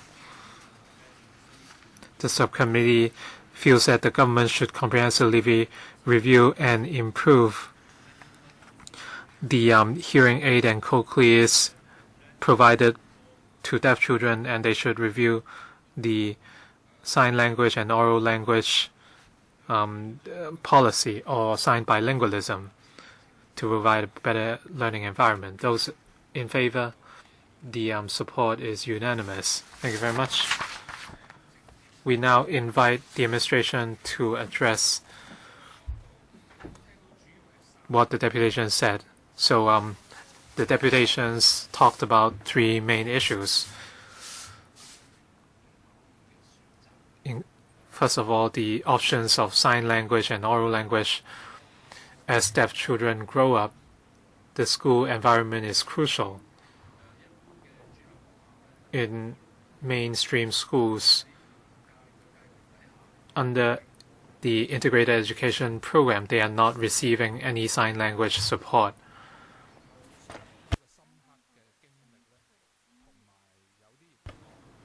There is a wealth of experience in this, and some people said that due to a lack of choice,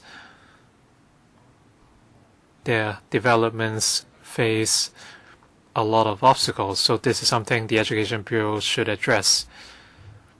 And in terms of preschool,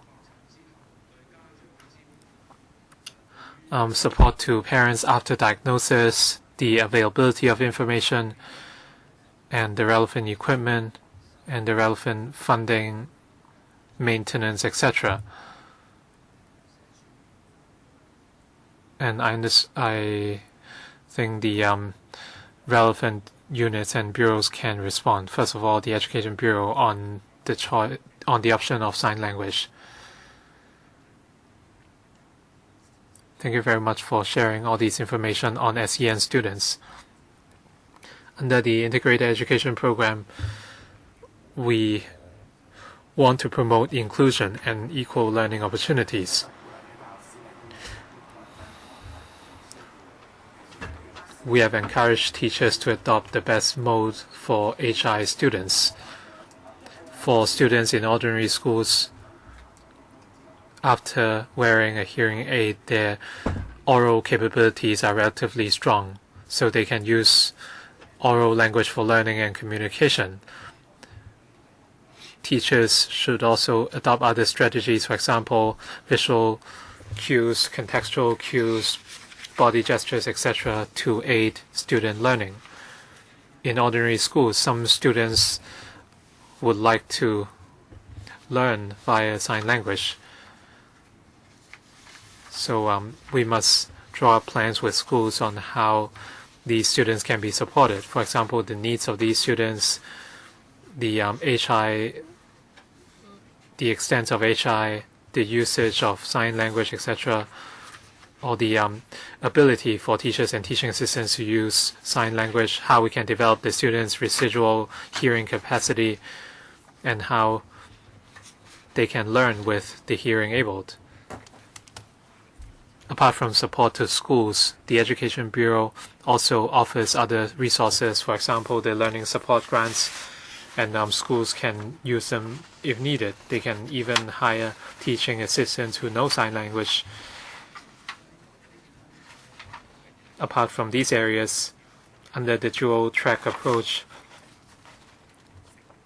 our special schools for the hearing impaired also play an important role.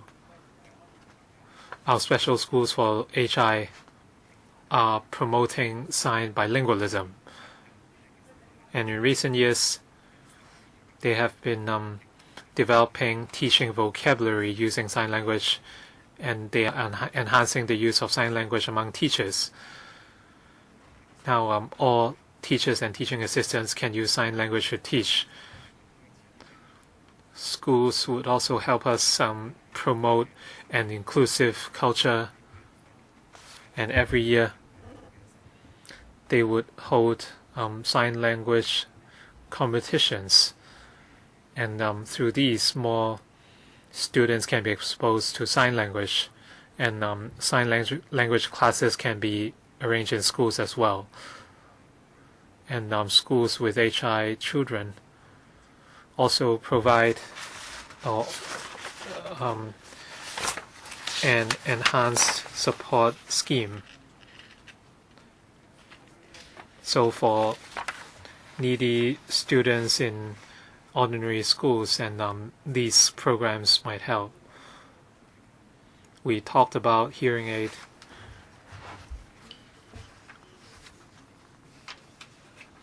Starting from the year 2010 to 11, we have been providing hearing aid to HI students, and the replacement period has been shortened to 3 years, and parents do not have to pay anything. I think this can, under the system, we can make sure that parents are using the funds properly, and they would not need to buy expensive or unnecessary hearing aid for their children. Mr. Lai.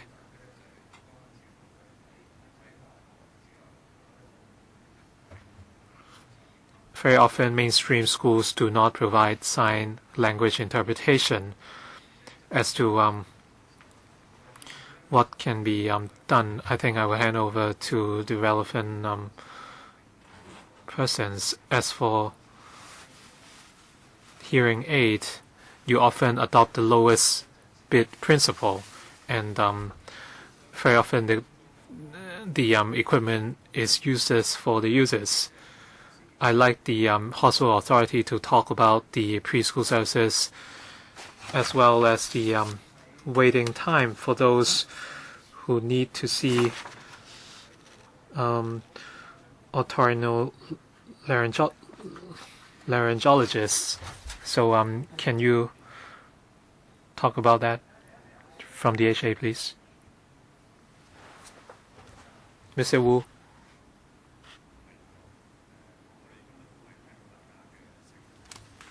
We have heard the views from deputations today. If a child is diagnosed with hearing impairment during the screening, the waiting time is very low. For us, these are priority cases. According to our colleagues, it would take a matter of weeks or 1 or 2 months. In terms of preschool children,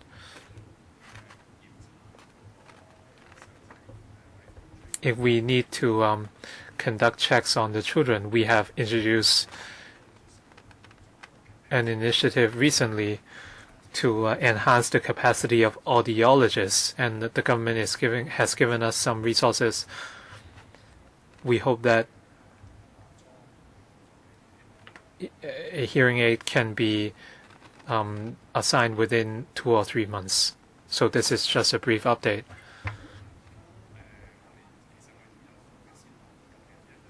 We have certain priorities. Generally, the waiting time is about half an hour. Hopefully, we can further speed that up. The government has given us resources this year, and we have care assistants to help audiologists work so that they can use more time on the assessment and checking of hearing aid.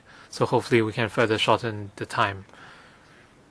From the Labour and Welfare Bureau, Mr. Fong from the Social Welfare Department, can you talk about the early training and support to parents?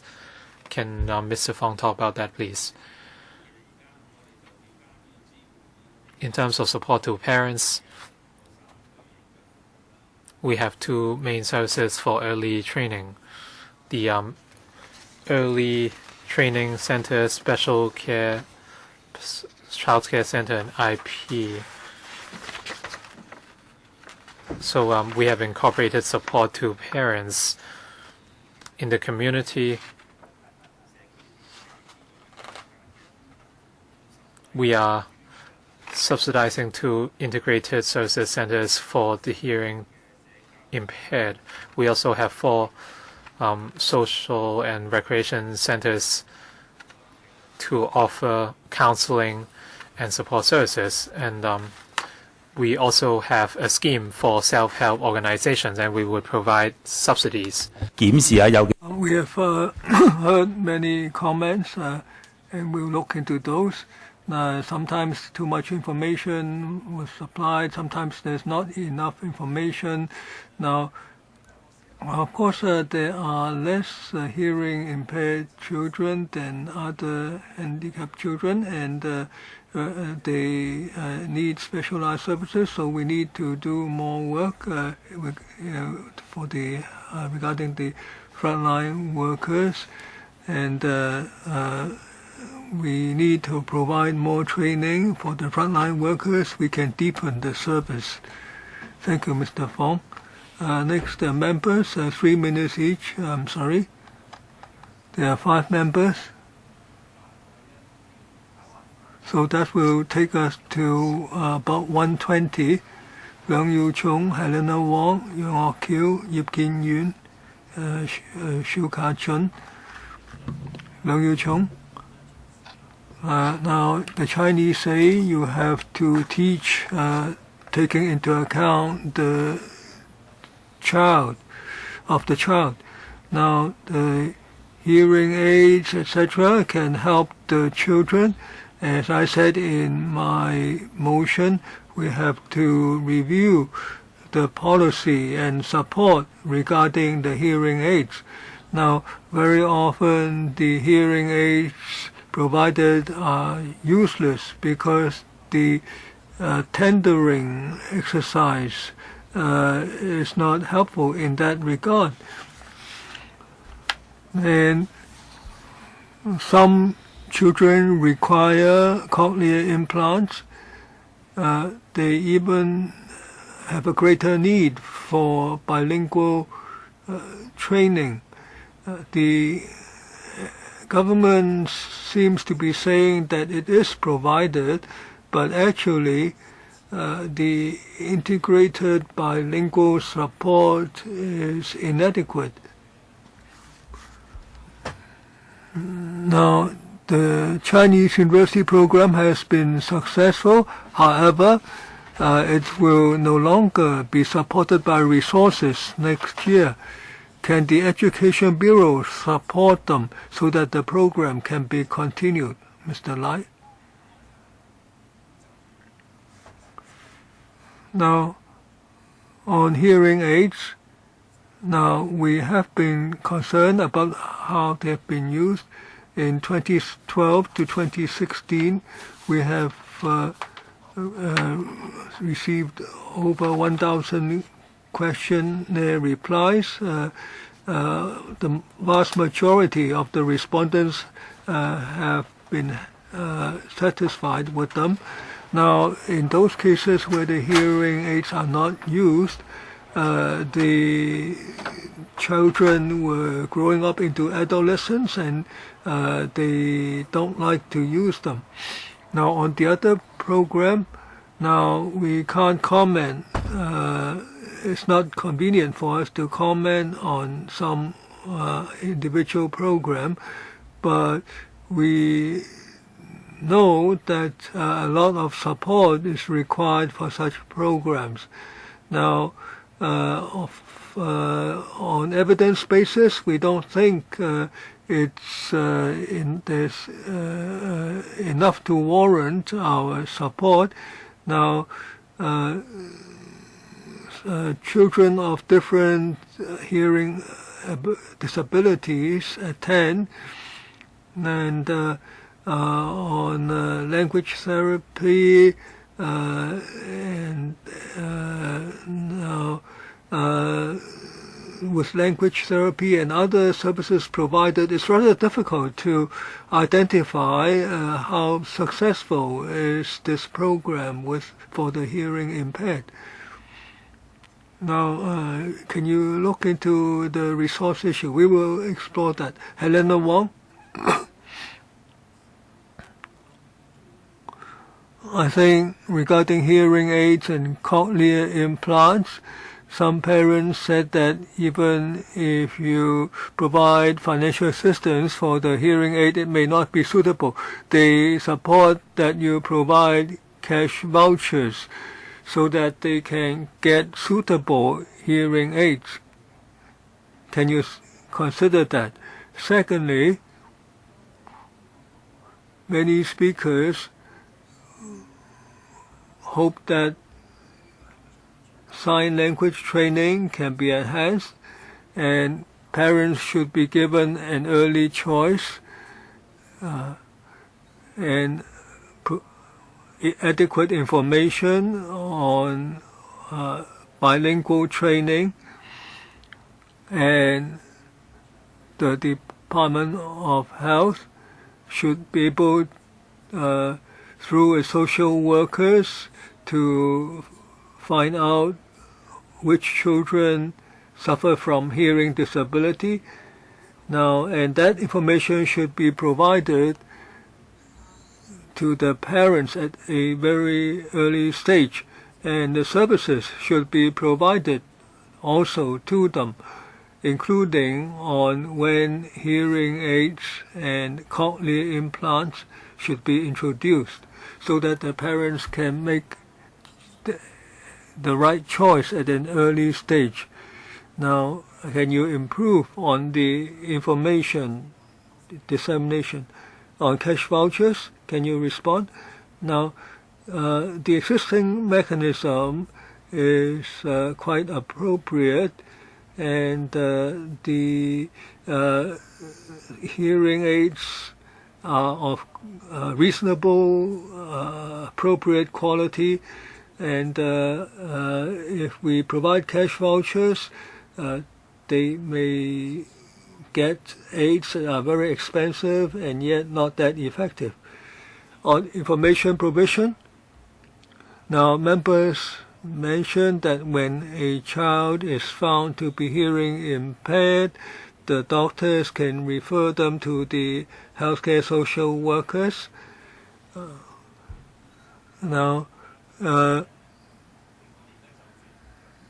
For the hearing disabled, we provide different services. Mrs. Pong of the Hume Center and the Society for the Welfare of the Deaf, they also provide different services, and the parents have a choice. However, some information may not be very directly or clearly conveyed to the parents, so I think we will provide better information and so that the social workers can provide the right kind of information to the parents. Now, can you provide a list of the information provided and how it is clearly conveyed to the medical social workers? Can you provide a checklist, a list of those? No problem. Young Okil. I'd like to thank those who attend the meeting today. Now, many speakers highlight the importance of sign language, and yet the officials seem to fail to respond. I'd like to ask the administration, do you agree with the deputations that sign language is very important, and not to mention bilingualism? Can the Education Bureau reply whether they agree that sign language is very helpful for the learning by children? Now, on whether sign language or oral language is better for hearing impaired children, now that has been debated. Now, both have been helpful. Now, apart from the special schools, in the mainstream schools, can we provide more sign language support? We will try to do that. Do you admit that sign language is helpful? Now, integrated education has to educate all those who have needs. Now, the government does provide financial assistance for integrated education. Can some of it be used for sign language? Now, if there's insufficient resources, can we help here at LegCo? Now, the schools did use the learning support grant to provide such services. So it's not a question of money, it's a question of policy. And the issue is whether the Education Bureau is willing to encourage the use of sign language and to take the lead so that the schools will respond. do you have a timetable? Now, some parents and some children are concerned that that some schools do not provide such service and they are forced to choose other schools. So you have a timetable. As I explained, if the school needs to support the children with sign language support, they need to provide support, say, on the abilities of the children, the capabilities of the sign language teacher, how the other abilities are enhanced, for instance, the hearing abilities. Now, different schools have different capabilities in this regard, so I'm not able to provide an answer in this regard. Now, he is not answering directly. They admit that sign language is helpful if necessary. If the school feels it's helpful, the schools should provide a detailed proposal. Now, there are special learning support assistances, funding, $13,700 per year.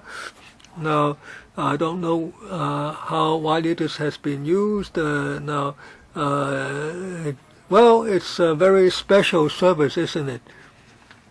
Yu Kin Yun? Now, firstly, about equipment. Now, Mr. Lai said that they found out from questionnaires that people are happy with the equipment, but the deputations had their own views on that. And we've heard many times that the hearing aids were not appropriate. And the cochlear implants, they were financed by the government, but the maintenance is very costly for the users. These issues are not difficult to resolve. The question is whether the resources that we provide achieve their purposes. Now, there are different views in this regard. I dare not say which side is correct. Can we discuss this together? I hope that NGOs can give us even more information. For example, can you give us any quantified information on whether you are satisfied with the existing situation on hearing aid and artificial cochlears? What have been the results and what recommendations do you have? I think we can compare both versions, the NGO's versions and the government's version, and maybe we can see something. So long as we want to help the HI children, I think this issue is relatively easy to tackle, and hopefully we can do our best. The Chief Executive-elect, Mrs. Carrie Lam, said she wants to do more on education. So the first stage would be the SEN coordinators. But even with these coordinators, if no resources or training or policy are offered, then the coordinators cannot do much. So we look forward to stage 2 and stage 3, or step 2 and step 3. Mr. Elvin Young raised a very important issue. What is the Education Bureau's stance on sign language and oral language? Once you have a stance, you have to make sure that resources are provided and offer the right training and equipment. Regardless of your stance, apparently your stance is quite ambiguous. So would more time be needed? And I think more discussions would be needed, and after that we can come up with some results.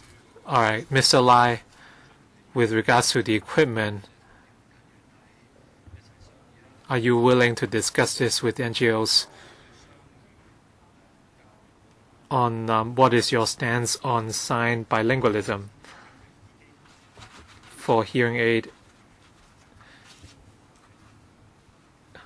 That's within the ambit of the Education Bureau, but artificial cochlears are not within our ambit. Apart from surveys,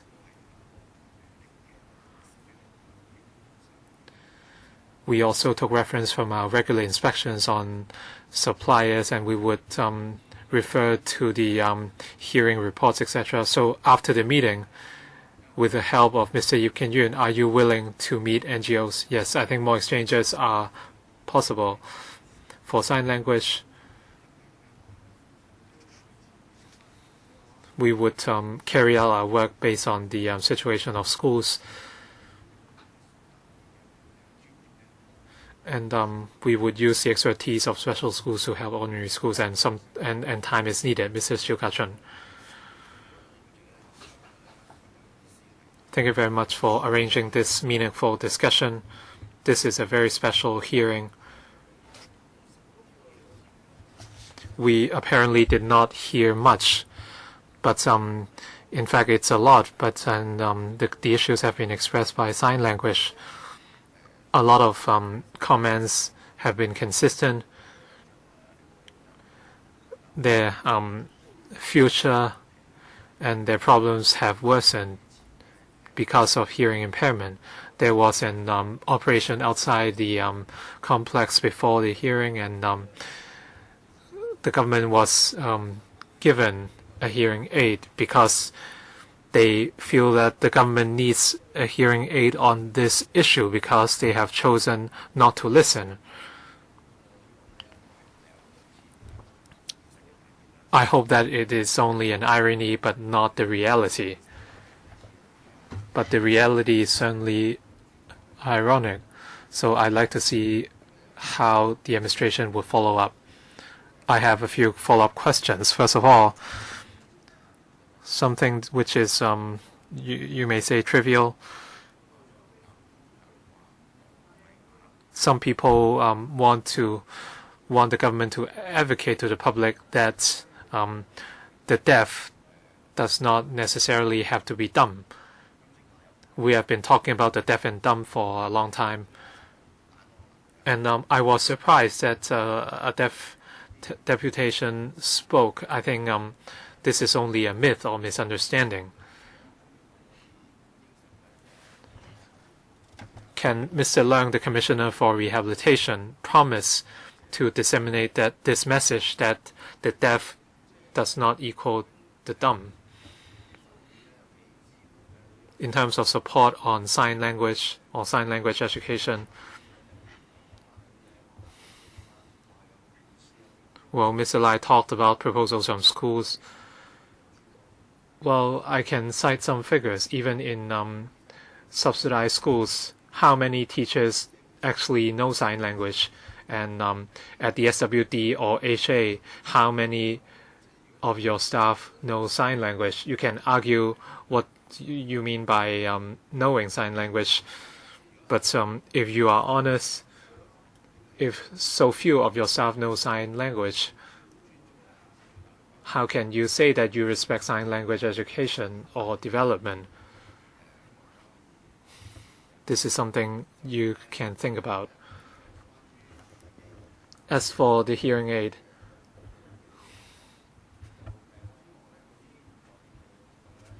I hope that more than at least 10 channels are provided for hearing aid, for those on hearing aid.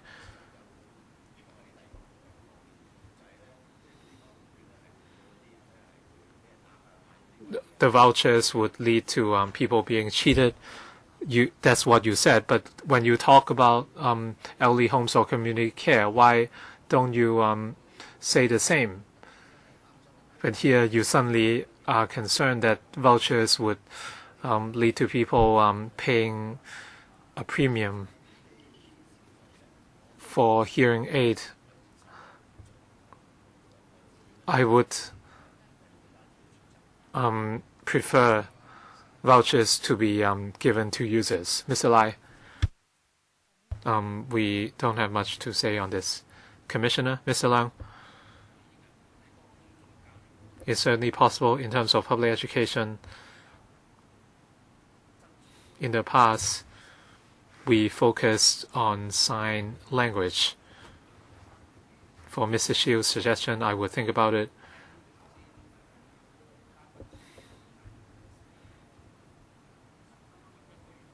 As the deputations gave their views, I've been thinking how we can use a 30-second API to express this message. Apart from telling the public that the deaf can speak, how can we enhance this message? Are there other channels or objectives we can also promote? I think we can think about the entire package. In other words, I will think about it. So that's all for the meeting. I've not been managing the time very well. But even I think time is always not enough. We always need more time to listen to the deaf. I wanted to give you all more time, but we face a number of constraints indeed. In terms of equipment, we hope that we can follow on that in the next meeting. Apart from the EDB's hearing aid and artificial membranes, for artificial cochlears, because of the tendering process, some children received different brands of cochlears on both ears, and that led to different frequencies. This is absurd and completely unacceptable. So we will follow up on this with DHA. As for the information or early training, unfortunately, the Department of Health is not here for newborn babies, especially those diagnosed at the MCHCs. Information is crucial at that stage. Mr. Fong will compile the relevant information for us. But we still hope that in terms of support to parents and family, as well as the dissemination of information, we will further follow up on that, and we will inform the Department of Health to follow up on, to keep tabs on that. In terms of sign bilingualism, the Education Bureau did not acknowledge that it's the deaf children's choice to choose sign language. So we will follow up on the issue from that perspective. If it becomes a right, then no plans would have to be drawn up by schools to prove that sign language would be effective, and no one would have to decide whether sign language is effective before arrangements are put in place. Under integrated education, it's not enough to hire sign language interpreters or assistants. That's why additional resources from the EDB is needed. I don't know if the EDB can advise whether these special arrangements have been made in the past and whether extra funds are given to mainstream schools to hire sign language assistants. I think the EDB has not heard our views, but regardless, even though the meeting cannot serve the purposes or objectives of everyone, we have heard all your views, and we believe that this through this platform, more people can hear what you say. We hope that one day the government can hear, but whether, regardless of that, including the Convention on the Rights of Disabled Persons, the status of sign language has been confirmed. So under the laws, our government cannot deny or reject the rights of choice for deaf people. So that's all for the meeting today. we will follow up on the concerns after the meeting. Thank you very much.